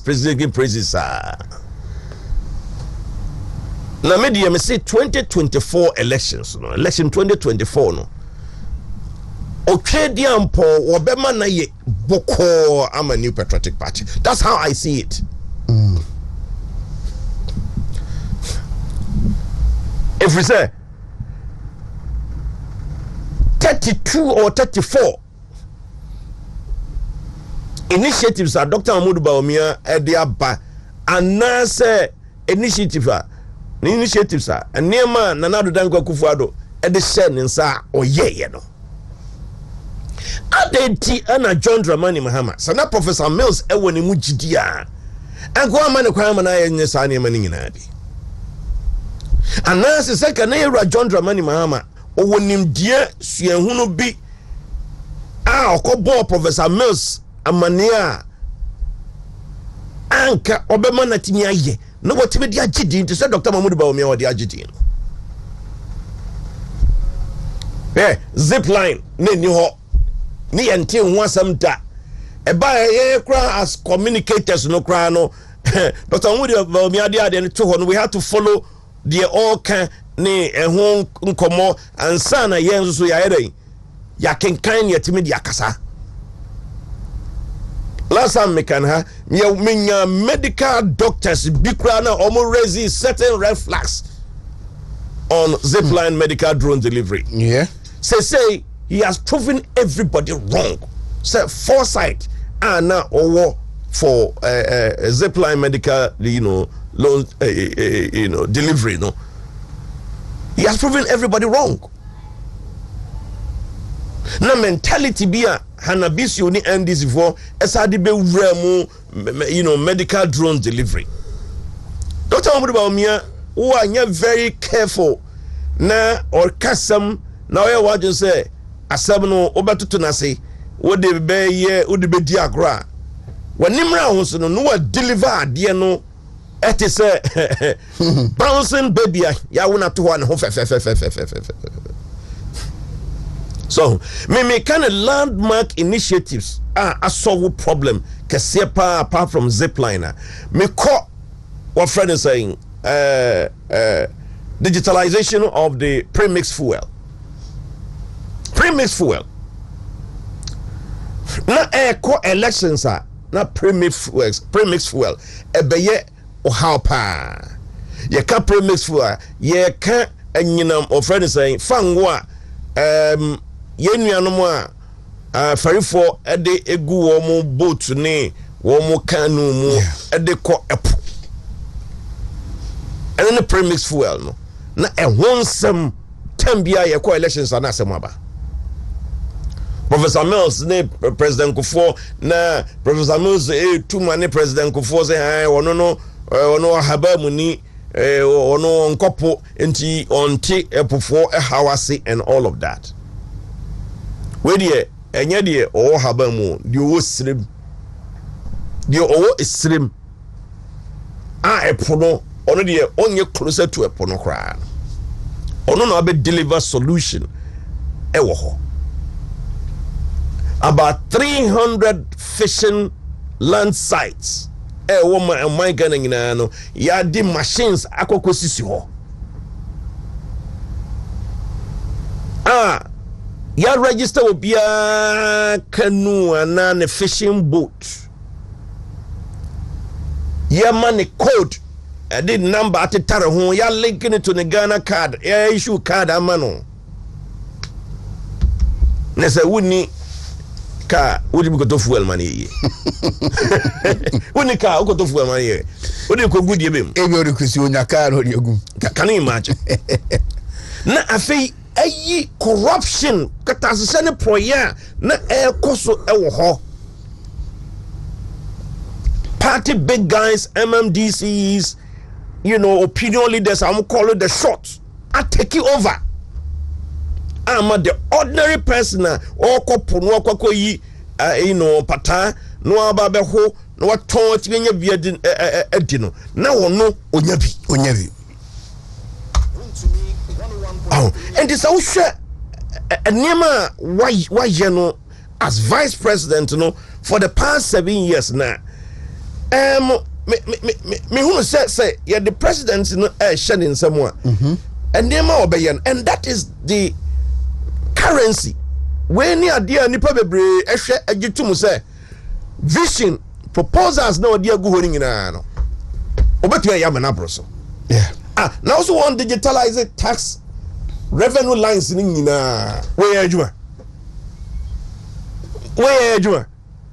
it's a simple job adwuma kete emano and now say flat rate was the introduction of flat rate no kwa and I say about digitalize your revenue lines in nyina na ye be your port reform no ye be benchmark your charges no any lomi ports sanye mani nyina tax reforms no your revenue reforms no nyina no and for additional revenue amaye kran 2% of GDP. Now if you look at Ghana your GDP, let's say even $76 billion cry. Multiply that one by 2%. And when I did my calculations, it was getting closer to 18 to 20 billion. And by the end of 2024, perhaps you bet me I hit it even 180. Sorry, you bet me I hit it $80 billion in terms of Ghana GDP. Okay. Nti eho and was say so when you 2% of Ghana your GDP, which is around let me take the minimum amount of 18 billion. Now fe wo ba fiscal consolidation side no say this gentleman Mahmoud Bawumia is a super guy. Wontumi 101.3 FM. First time me read the finance history, me follow economy of Ghana. Matia free presidential candidate and no say Land Cruisers na ye to tono. Ye dia bansi ka to tono. Ye follow sa paradigm ni biem and I see a shift no. Because oil and gas companies, and that is what they do. Ubahuna yomu de Land Cruiser dia ko hinterland e home futuro ni ye na dia ba walisi ka no de ko e no twa lease renter maintenance no a company na will lease car no man when are you responsible for the maintenance of the car. Oh, the level of said yesi hunu politicians say womo LED flamboyant life say womo de omo chese omo ho ato mama na abroso because omo de Dakar akese no kra na sa perception no be free ho. Yeah. If it's a man for what you say car no kra wutim na yeden enya wodia and enya kan so aban kra na atama wo enya ban so dia ze krum ha obia twika nketenkete bia matters ne de win wodia kra man for fisi boot no ha na ati asa wo analogy na wodia example na wodia baba tako eze wo twita car bia I say so why they are na mu nkwa na atima obi so ye boat driver another so do obi so na team na nipa na dey no twi nkwa na obi so ye boat ana wa na wetim obi ani miri wo meni obi nam ana wo kaka vits o kan vits na me hear dan hunu kan na wo kan o vits no was o do obi dey boat o Uber no that's do people so boat driver but what them say it helps in governance. Oh yes. Perceptions say car na me kwambro be ni yede ama me no kra no car no a lease car. Yeah. Enya me dia. Car no maintenance kwa nyam na me. Eni me din enya ban kra dia. Na enso so boama sika ya gege free taxpayers ho a esese ye tam no pafu edeko tua ni agesa cars na ba no. Says can ya de fufu and see what the 50 ministers including deputies, these are his words. Yeah, ebe 50 and odi be bo man no say ya no so of friend saying said ye amanfo besie hunu no say or be all be protected public purse or minus can all be by in essence Wontumi 101.3 the other third part of the fiscal consolidation agenda no the way a private sector no will be involve private sector no, in the delivery of capital projects.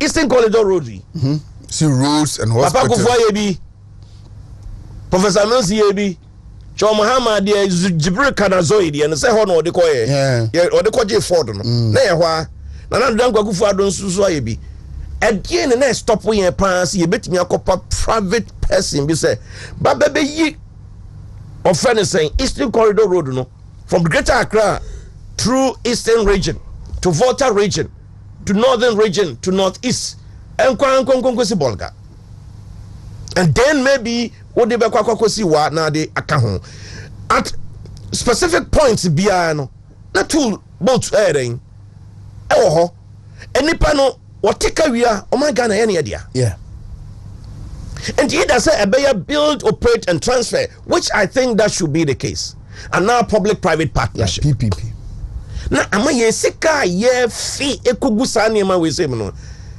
etimia boy na ma de potokasam na ma ye fiscal space kakra enti offer say Legon teaching hospital, specialized hospital, phase 1 phase 2 de ekoso okay university sa we say no nyina na nya private capital na be wura mu a enka government ehun high no kakra okay eho edisi form ha ehon nti no original so akase sa fiscal space na odi be pano me make personal calculations is about 50 billion fiscal space sa tax reforms, revenue reforms, no, and then fiscal, expenditure consolidation on social side, the other best 50 billion. There's a 50 billion there. Will you bet tax? Every ho. Will you e-levy? Every ho. Will you emission tax? Every ho. 15% on 15% of friends saying VAT on a. Will you even VAT on exploration? Every ho. Was I a import duty on excuse me, a friend saying import duty on Wontumi flat rate import duty on solar yeah everywhere when it will amount to about best about 3 billion or 4 billion so ska we in recover that loss. And the amount for Chimwa, I wouldn't Chimono, Wobon Fanfa. Nayana Quack say, oh, say taxes no, say no account only introduce taxes no, and then the boss depends on you introduce taxes no, and now or no abba, and also be Chamudia. Now say was spitey the boss. One fat was like one fat need ye any ye a man and I do done go far. No, okay, that every year.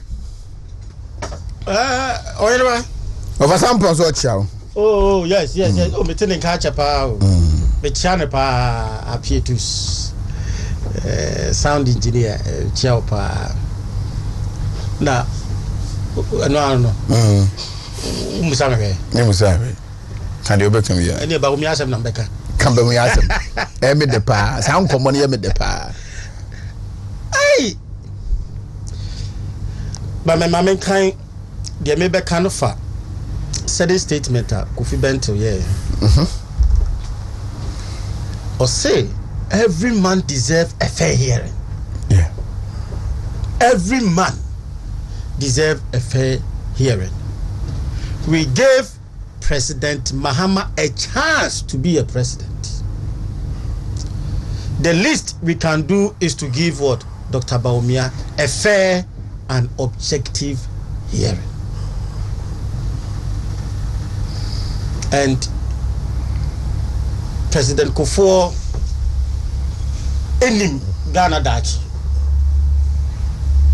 na experience owa baima wonya ye no kotena afie no. I think President Kufuor needs to be praised for a year opportunity wotimi identify Bawumia man ba scene him and Nana do so etimi confirm we ma onu so be ma ye ne running mate be a vice president. You see, if Ghana miss Dr. Bawumia, I don't know where Ghana your direction because now no na me hwe bibi about it will be a year watch for current leadership in the world. Now world no cause unpredictable world. If we are see a team is unpredictable. And still no you hear leaders. Now such leaders no one of the attributes we say we have to trust that leader. Kofi Bento Kawaha. What's say? He is not the president. Yes. 101.3 and has never been a president. I have no doubt that he will be better. And again, we have in the third year. He says he trusts the vice president. I'm saying, on the latter part, no. Was I until the last but 3 paragraph? I trust Vice President Bawumia because he has been the best vice president ever. You make a bit of I disagree. Mr. Madwin, I'm also the issue is the vice president. You see, time and now in mention TV so no. I was looking at maybe 5 years, 10 years. Me mano who will be said omudate by your saying. Until leader will be banned. Me time na me you. I'm looking at about me nkwara omuze from IT children social media children a omadua your computer this and your mano. Would they have a leader that will obetimi a lay foundation and I say obemo hope no mu nyina tutu kwan kwotena buruchiri. And let me tell you, it's a global world. The air course will change now. They all know what goes around. And to say, or my moon as a leader be a bit me create a competitive country. You bet me a man bet me other countries are competitor. He is the best person to lead the country. Now, for definition, I will or say, now we are saying a complex leader in the. A leader in this unpredictable world. One is trust. That person should be creative and innovative. Leader be a when you're innovative. This current and you say won't be mwaying. A leader who cannot think outside the box. I will bet me I solve your problem. Ohiniba is a mistake. It's a mistake, and that leader should also. President Kofo say geopolitics, how the world is moving.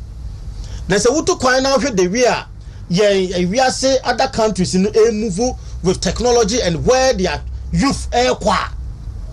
And you know be ni kekeka ha. And this your leader be obetimi at channel.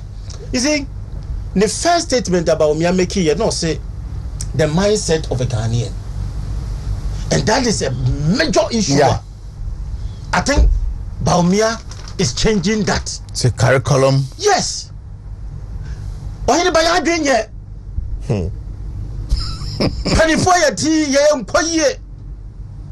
From whoever say asofo say you yes system nya adwene nya and I transcend the politicians and I think Bawumia is the best president or the best leader to lead us to change certain things in Ghana. Then Mr. Shaka say, hey, the we are no see behave when I say to me be a bit dinner more. I said, then I say, we are no, we do sad, who say will be a leader and also a leader. And I think the vice president, you see, say growth mindset curriculum. Yes. A growth mindset curriculum to help students build critical skills such as problem solving, risk taking, opportunity spotting, and design thinking. You will be titi even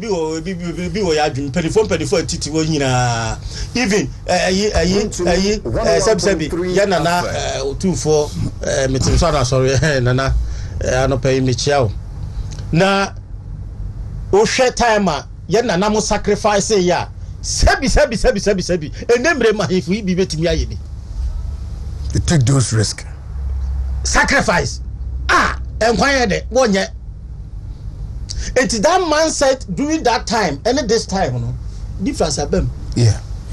And what Bawumia wanted is, you see, he wanted to push us to a competitive world. You bet me we are see me I go, and that is what education bridging the gap. Na Ghana near like 20 years behind of our education and bridging that gap is not easy. And that is a repositioning education. Exactly. Enhance the repositioning of the education system towards STEM, robotics, artificial intelligence, and vocational skills to cope with the demands of the fourth industrial revolution and job creation. Where ya Porto economy near you? Where IT, the mindset and the agreement. I'm very happy because it could be a bit changing the mindset of the people. Yeah. Changing the mindset of the people towards the way we are and that was the vice president Sadanoye. I was very, very, very, very happy. So what Timothy Sadini Bemupa Kameba says yes to him say yes. As you have for another no benim. Now some question we are.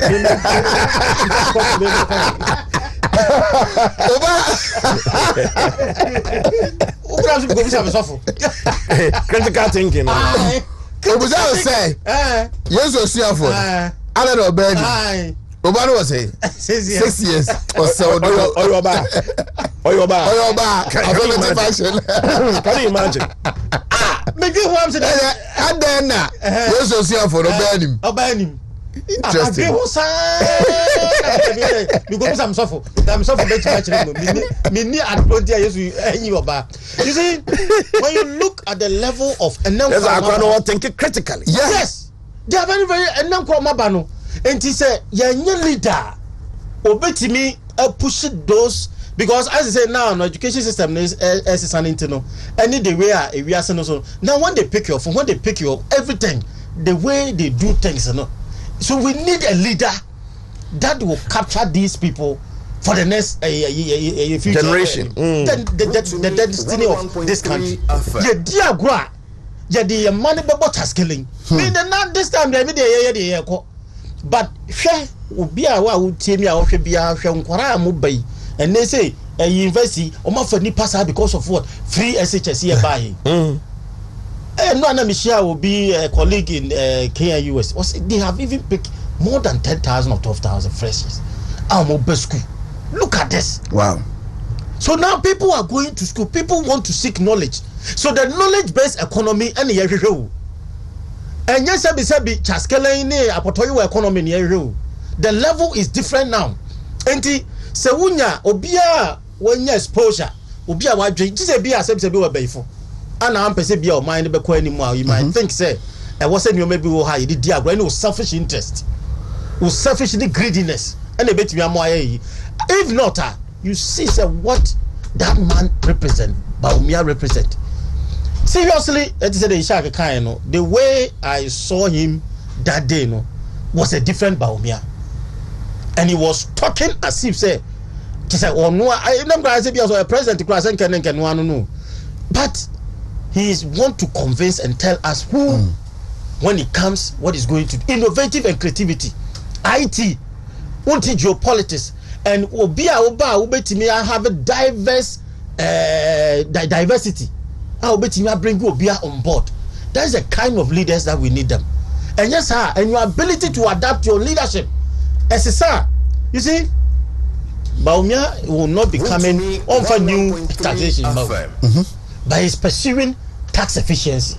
Yeah. And that woman, I'm a bossy young Temekasi, and I be clear so better. All because Nasa flat rate in one or they buy a business community. I just 2 million. You put out 1 million. Say, I so be a percent on 100% contract and I don't buy. And that is what we want. Tax efficiency. It's a simple, friendly, flat tax regime. Introduce a very simple, citizen and business friendly flat tax regime. A flat tax of a percentage of income for individuals and SMEs, which constitutes 98% of all businesses in Ghana, with appropriate exemption threshold set to protect the poor. And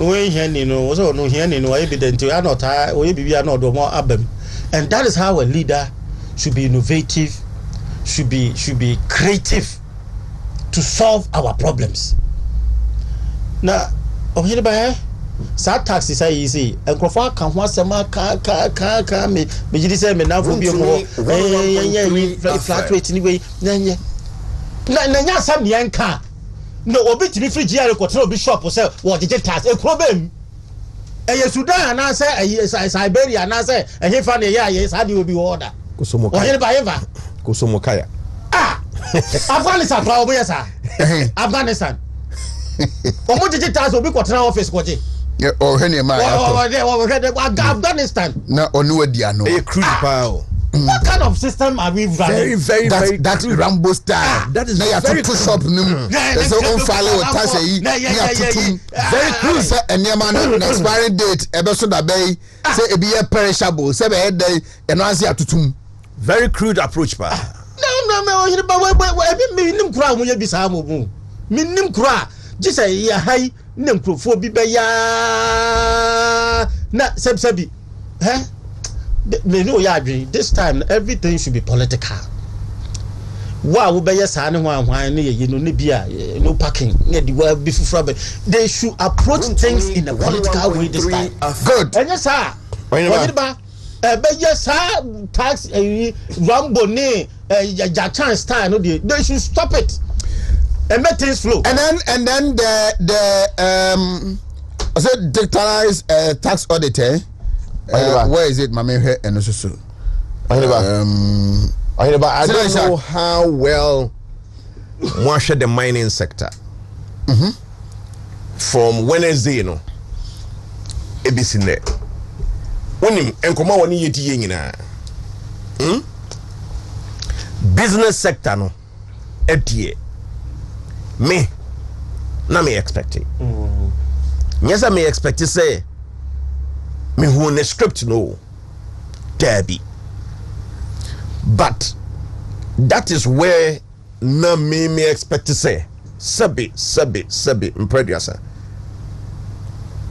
As astute economists and international banker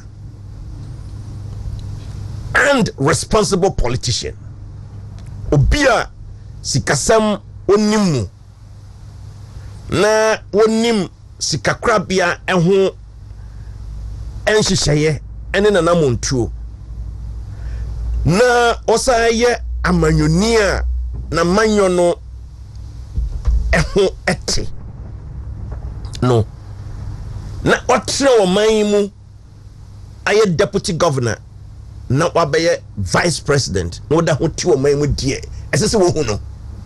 Okay, so I was expecting that. So on mining, but Ohineba, mining babia me fan say na eye new na eye news na ye mind boggling na blow everything actually say leaders are nyina including the boss no mumienu nyina me hunu comprehensive program outline dealing with the mining sector.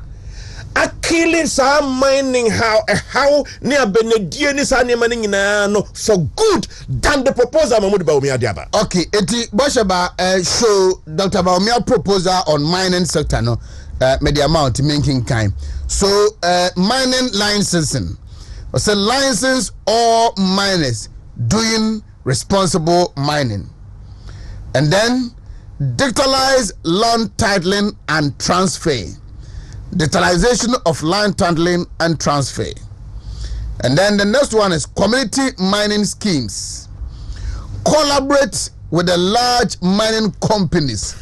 Convert abandoned shafts into community mining schemes. Pension scheme for small scale miners. Pension scheme for small scale miners like we have done for cocoa farmers. Decentralized mining administration. Fully decentralize the Minerals Commission as well as Environmental Protection Agency EPA and ensure that they are present in all mining districts. Mapping areas where we have gold reserves. Provide the Geological Survey Department and our universities with resources annually to undertake a mapping of areas where we have gold reserves. no seizure of mining equipment. As long as miners mine within the limits of their licenses, no mining in river or water bodies, there will be no longer any seizure or burning of excavators. Based on the mining sector. This is the premise. The premise is that gold your war form. Apart from the chairman were dealing in the chairman 2 years. Now when him chairman input B. Senyor na dema Dr. Baumia. Na ebia Dr. Baumia tie no. And I'll come there. But me sequence discussion no. Sir, ye wo a good year. Wontumi 101.3 FM. And you more dead this say a can sa a $10 trillion. Our form $10 trillion. Oh my God. Apart from the Gold Coast and amount for didn't 10 trillion. Yes, I will be a young can of $10 trillion. Me say analysis no chere say abo ya boye a tintim hwanyina sika ko $10 trillion. Na ekwan ben so and say on saka bie but is asking say even 5% of the $10 trillion. Saying you into kwan ben say faso. And I've always been thinking say yes, you oh my Ghana, you will be there. You will gold, your bauxite, your manganese. Now saying, saying discover lithium, and it's a name. The Biane Diano, the Biane Dano, the Biane Diano. Now a Diano, no. Now I didn't go free from Emma. Nay, then an ebb way. Near rely on taxes, Nico Coast, Eddie Hyageny. Yanunti. Yampe kwa ye befa so e benye sa escado de dikan ene se galamse ni illegal mine na nkofo ye enye ni pemunti na wo mo yo every nemom me gold apie me papa koko mu ewo nakete na me pe mining license ese because minerals commission won crime. Na yanu achi no me permita Environmental Protection Agency is en crime Wontumi 101.3 FM. Adi asha me papa sa ase so wa with that license no betime to am na yi.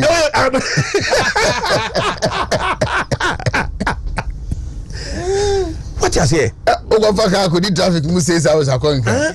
Na me ko drink kan kra no. Sabeye. Bofo be na me keka. Bofo ben ana me ko lands minerals commission bofo be na me keka. Me ko EPA bofo be na me keka. Na we die. Se wo nsuta kwa ma be poso a. O se bra nsuta. Bra na be jo license na nsuta ho na sa jo permit. Na woni bibi. Wo nyune so number 1 se bra twede. Se fun ase. Sa district capital. Na woni bibi. What decentralized minerals commission any EPA no oje wo permit no records. Oh. You register with your Ghana card. Or Ghana card or biometric details will be bia wo mo. Baby ye chama wo no se kokoye adwuma no. Sa records no na intact. Ye bani a ye ho adwuma. Na ye reclaim land na yinim ni pakro. Reclamation of land no was say Obebete District Mining Committee. The District Mining Committee no woman na yade se asase na ya funtum no yade show mo sa mo siesie nsase no na mo siesie nsase so ya hwa mo madua nnua e won nsase no so me say sub portion no to me is top number 1 of the speech no deliver no.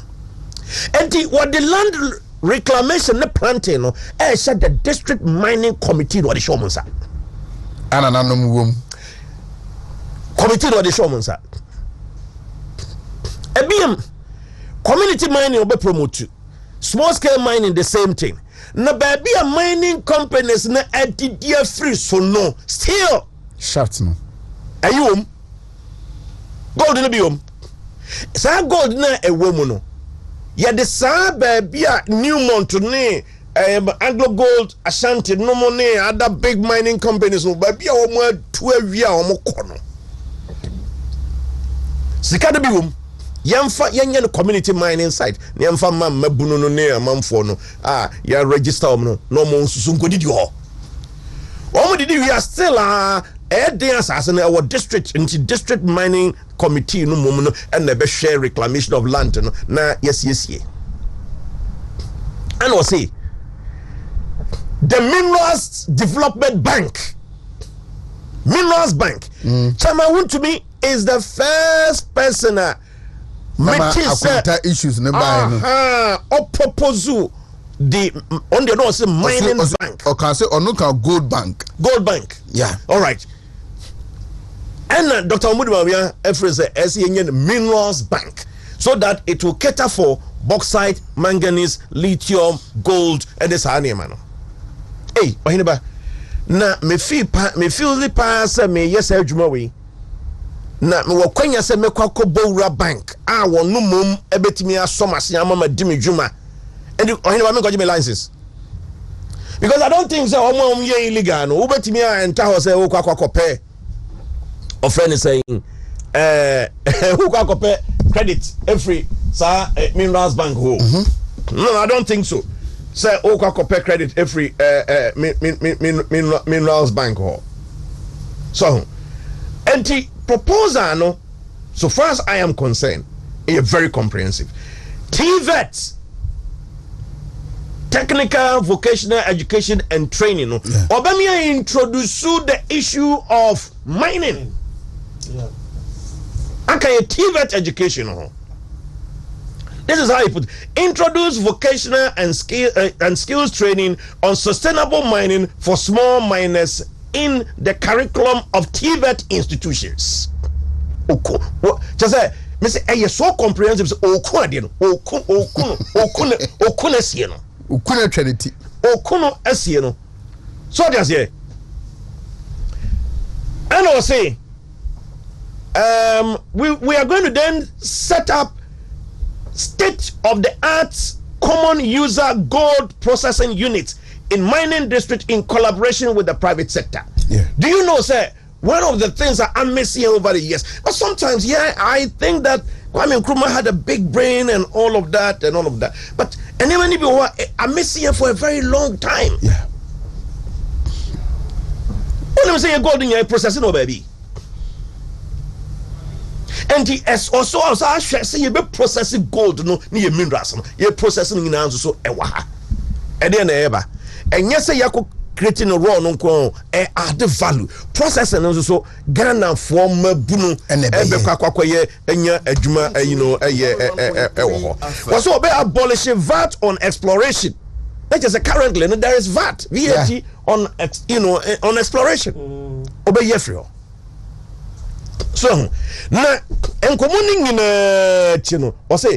we are going to also engage exploration experts from universities and geological institutions to assist in exploring our 7 gold belts and then provide the geological survey department and our universities with resources annually to undertake a mapping of areas where we have gold reserves. Killing the point completely and say gold sa process we saying in Edibe Mayeno Ikoku Bank of Ghana near building a gold reserve.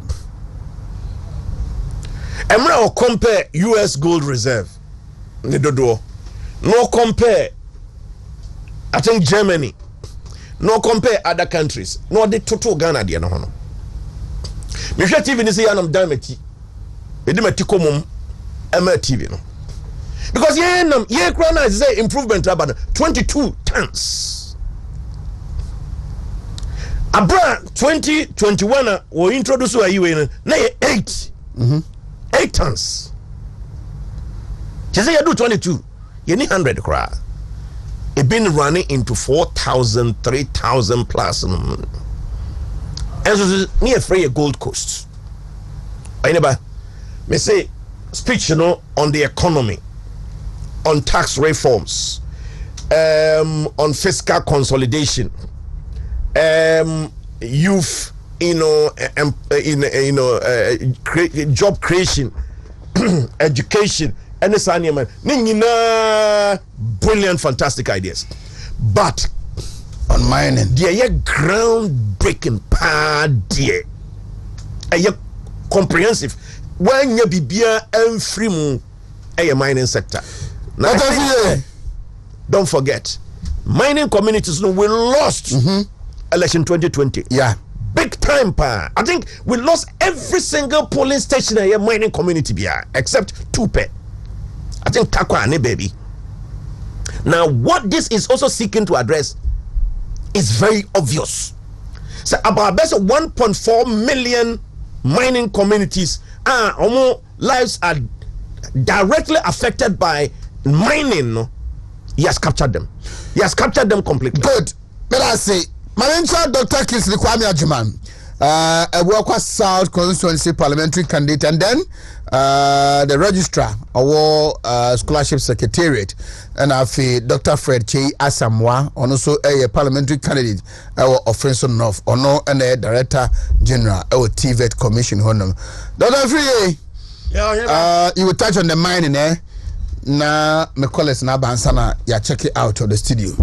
Mining they say senior can 101.3 Nyamen Sao person me tackle where Baumia as a team like but before that my main chairman VC office you more Auntie Joyce and Sister Sarah and Esiedu chairman Oheneba an advertisation about me it be much idea it be so there are certain places I was a big coho me did say be in the process and be drew to Oheneba na wadaroma yeah now follow up mama because death and say about me say call death and death death also there was a digitization is alcohol into mortuary association me can be more say also no we here digitization a mortuary aside that Baumia I don't know ya kufu adu yi na I don't know won support no I don't know why I don't also be yi levy and why omo kasa nyina no mo busuan pani asem bia no mo kwa busuan mo ka abusuan pani fa eso say ba nyina ya fa ho when you are working within a team na say o ka bibi no mo mfa na the group ni nyina utimi ka say eno de me yi mi ho afiri mu ntino because me de ne ya mfa that is not a logical way of addressing issues when there's a team. Me gidi say economic team no so no ba o mi aso kan sem aye ade nyoma bi akwa at the end of the day no ebi mo support but ye jitu and the same applies to when say o si bia yi levy one gin to so no the group no muso decide at the end of the day no so mbeje ato nti enye a situation where obi beka say na waka ho and waka ho wonka so wayi ni mafrim and I don't think say the statement will make you on the 3 hours no or ka say ebia wonka ho no Mr. Chichen in the presentation and he did say obia hu the we are see the contribution and it's good that he mentioned his contribution Juma Wababaye as a vice president Roy Diamani nyina no what time is nyina for people to know no say akwanya ba na say ye to abana me flag bearer mo pese me to aba mamia say ni na ndisi fo akwu hwere ginam na and then they don't sympathize with Ekufuado and say omo ye campaign Ekufuado I say and I said yesterday somewhere say NDC is part of Bawumia popularity. Omabua papa in his political career because they be no. Instead they say almost the options are they always attack and insult him, and that is not the way. But me just say 7 years. Mr. Ishaq be 7 years in former President Mahama. What in the policy direction be of Ghana Abana? Me kana NDC ni be challenge me so the Abana ye to Abama no make his statement. I'm say I don't have it. So what me at now 7 years. Now what me for o policy direction for Ghana. Now be a 2 Abama 10 months. What me say? I consult to all the groups involved. Because me can say good for I say president, vice president invite to consult to all these papers waiting and he consulted them. 3 months what timid in the policy direction about 7 years. What it can be there, but you who a cogent planner. What can say be a sector way. Sebse bi unama okwo nyina na the end of the day wudu ba bia no yi ba kwato ho wudu ba bia so yi issue nse na ansane na me hu say sameje fidi 10 billion wa hwan abeto infrastructure push wa hwan abeto is long overdue, and that is how me gidi say Vice President Bawumia a direction. He's creating an avenue for a leader who can be trusted, a leader who is in. Now, one thing about him I like, and they say he breaks records. He breaks records. Now, me just say an opportunity obe changing the politics dynamics in this country. And debia merry-go-round review. That man will change the face of politics. Because so far 7 years. Mention anything that is involved corruption.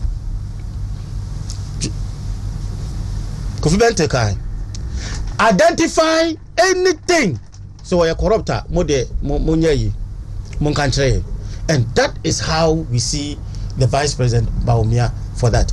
Mine na Mr. Ishaq Amma detailed as we see one of the major areas in our Ghana Yamamumua papa NDC time President and another so time here wumi ama because of that a lot of seats was lost because of policy direction be a buyer and favor the mining miners and galamsey no more involved in.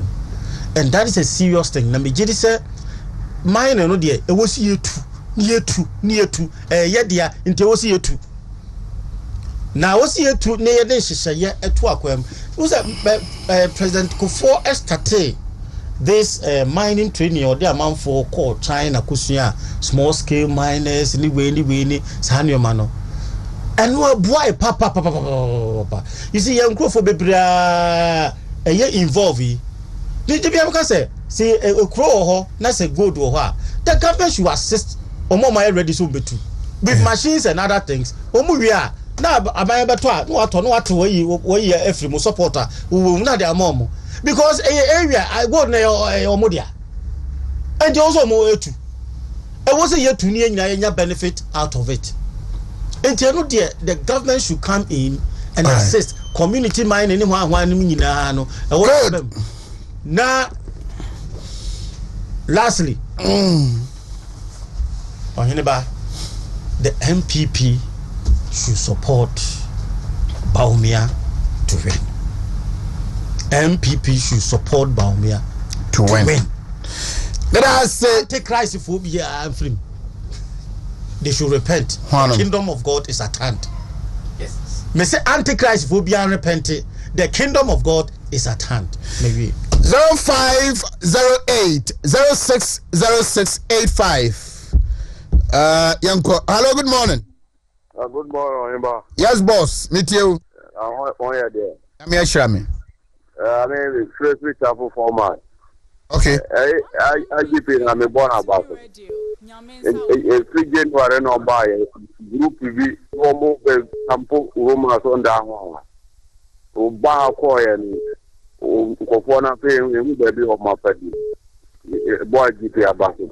Thank you very much. Hello, good morning, Minescola. Hello, good morning. Good morning. Yes, sir, but you would baby Alfred Finema on the Suka Kamamentunka. Okay. Good morning. What's up? Because I see. Hello, good morning. Hello, good morning. Yes, sir, boss, meet you. Okay. But I'm not going to. Hello. Yes, I meet you.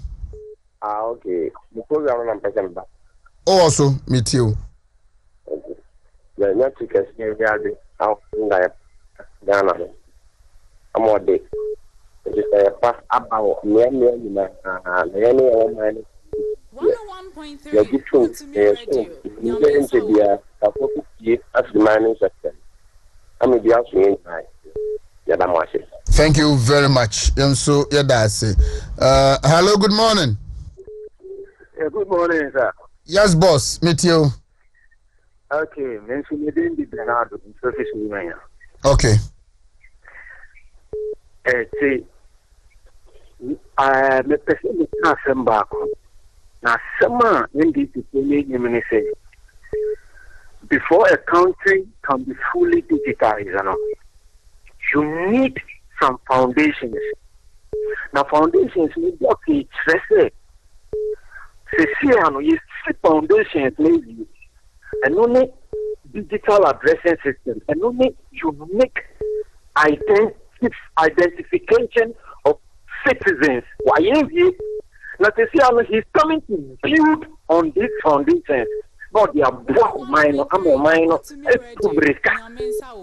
That is the vision of the man who is coming.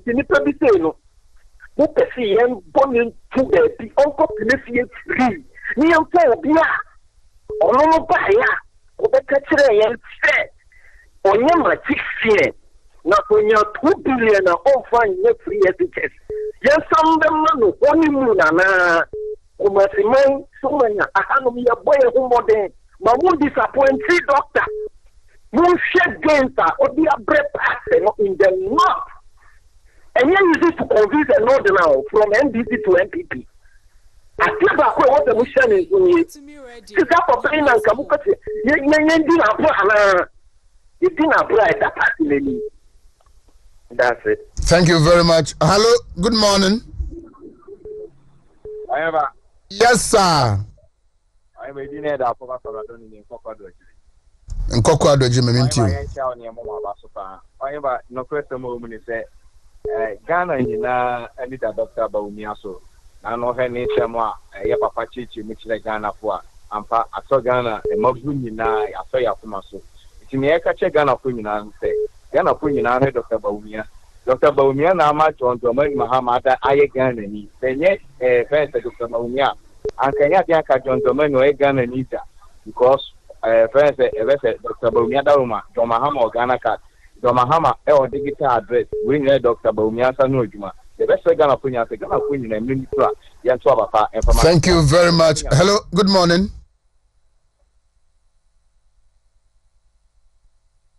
Okay, 2 more callers na hello, good morning. Good morning, sir. Yes, sir. Actually, Mr. Dubois. Sir Dubois, but on a class 3 yana. Me teacher be a chairman class. We come to sir. Reverend Dubois. Me ba jama mintiu. Me pacho dedi. Ano pay the nyamisra me pay you pa na mo friend no. Edi. Me touch team pa na mo friend di. Kafra. Na ne di nyame ya no mato. Nyamisra o nyima pa mo ye.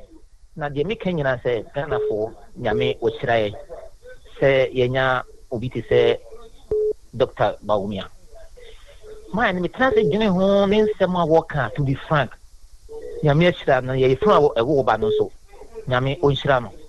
papa na nim ne nsɛm a ɔka no ɛmu dɔ yie kyɛ sɛ wohwɛ ne years no a ɛsua but the way papa no de nsɛm to fam a na ndc foɔ ho poɔ no ɛhu na me deɛ mɛsrɛ sɛ ka yɛ nyame yɛ adɔm na ka wonya ɔnabo abitwum so waka ho a ahobrɛaseɛfoɔ mmienu wɔde nam atifi na ɔdi nafoɔ saa nkɔɔfoɔ no mmienu nyinaa yɛ nnipa a sɛ yɛtɔn wɔn ama ghanafoɔ a ghanafoɔ bɛtɔ wɔn ama npp ɛtumi yɛpɛ sɛ yɛbreki no yɛtumi abreki because yɛhwɛ bi te sɛ ɔmampanyin nanado n'anim apa a wayɛ na sɛ yɛanhwɛ ama baomia ama mɛtoa so ne yɛgya ama yɛanom wei mu di a sɛ sɛ awerɛho a ɔmampanyin pa tumi bie na no sɛ ɔba bɛkɔ hɔre mu ɛnti ghanafoɔ sika na ɔde bɛkɔ hɔre mu anaasɛ deɛ okay hello my last caller family good morning. Good morning, senior. Nyane mami ntio e. Ana kwa do nyumba ma yentia o. Na ye mo abaso. Ma mentia Dr. Fee ene mpanyi nyina. Onye ba uni edede 13th of February 2024. Onye ba opa market wo. Do ma ma manifest for out. Do me yes na no kan yi. Obe photocopy dia ba ne manifest. Sa onye ba ode me se ode mo ndede to na so me ke mo fanto ye se do mama be so copy e dia ba na manifesto onye ba papa nanga sanka no oni clear cut first do ode ba o se Dr. C ka se mi se 7 years ni Wontumi Ghana ko mu no plan be ye to ba mu very 3 months ko nyanya ba po so mo Ghana ko nyina hu ne so di mu ise do mama wo bi an kan ba na nko dia ba e do se ni manifesto ba no bo mi so na no kan yi e ye brofo no be change no Asia no was saying what people will do for the same thing of the other. Let us say, Zira Isaac. Many have a change on my mama too. One man, Roman. Obe we some Nikakra. I never, Nema Modi 2 just a personal electronic visa. Yeah. For all international visitors to Ghana to enable visas to be obtained in minutes subject to security and criminal checks. Ade abako for kan ebi no. Esese amanfo a wo ban srehwe e wo man Ghana. Wo mo a wo person be investment o Ghana. Visa o mbenya and omo de beba no eni kwanse ya kwansidie.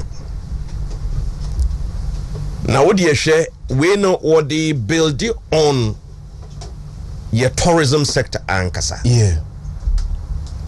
And also your sector, a brain foreign exchange. The year of return, and after the year of return, and December in Ghana. These are all policies and another Danko Kufuado at the buyer. You know, say, are catching the attention of the world. Ena afei sa osi wo ye digital president dia osi collaborate with the private sector. We will train at least 1 million youth in IT skills, including software developers, to provide job opportunities worldwide. Onim bibi oneba o you can also o take it.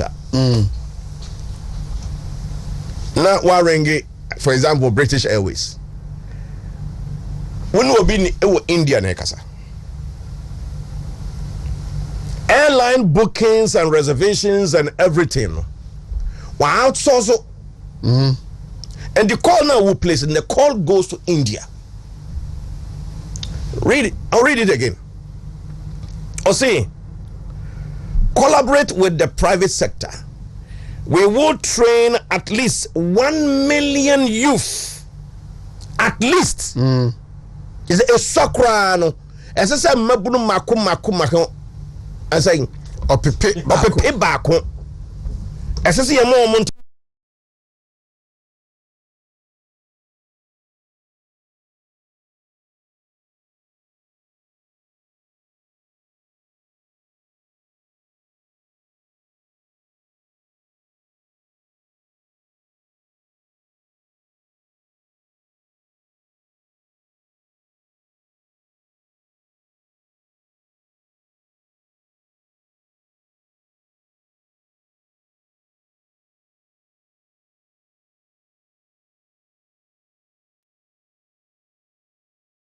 Afi yankwan. I'm right to some no kind no. Me here na my wife and I did about me I can't 3 hours you can get idea. About former President Mahama Benya Bia can there. Dear no crazy walk I say Bia, I don't know, but 7 years round to be Bia my dear. Well anyway, you see or anybody ever can say Vice President Bawumia is the future of Ghana.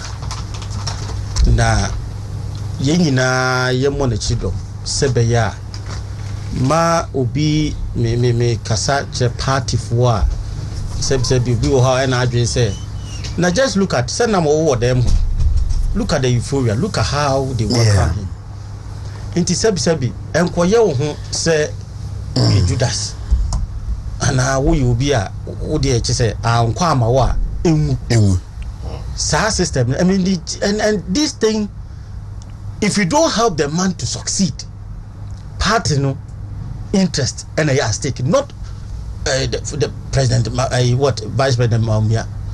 He has nothing to lose. God is willing to help, and we should give him the opportunity. Senior Ishak Chebrobe is an apostle of Dr. Mahmoud Bawumia's vision. Dr. Samuel 3 years senior lecturer, KSTU, or evangelist. Georgia come and to me, I want constituency, Juma, such a from plains. Boss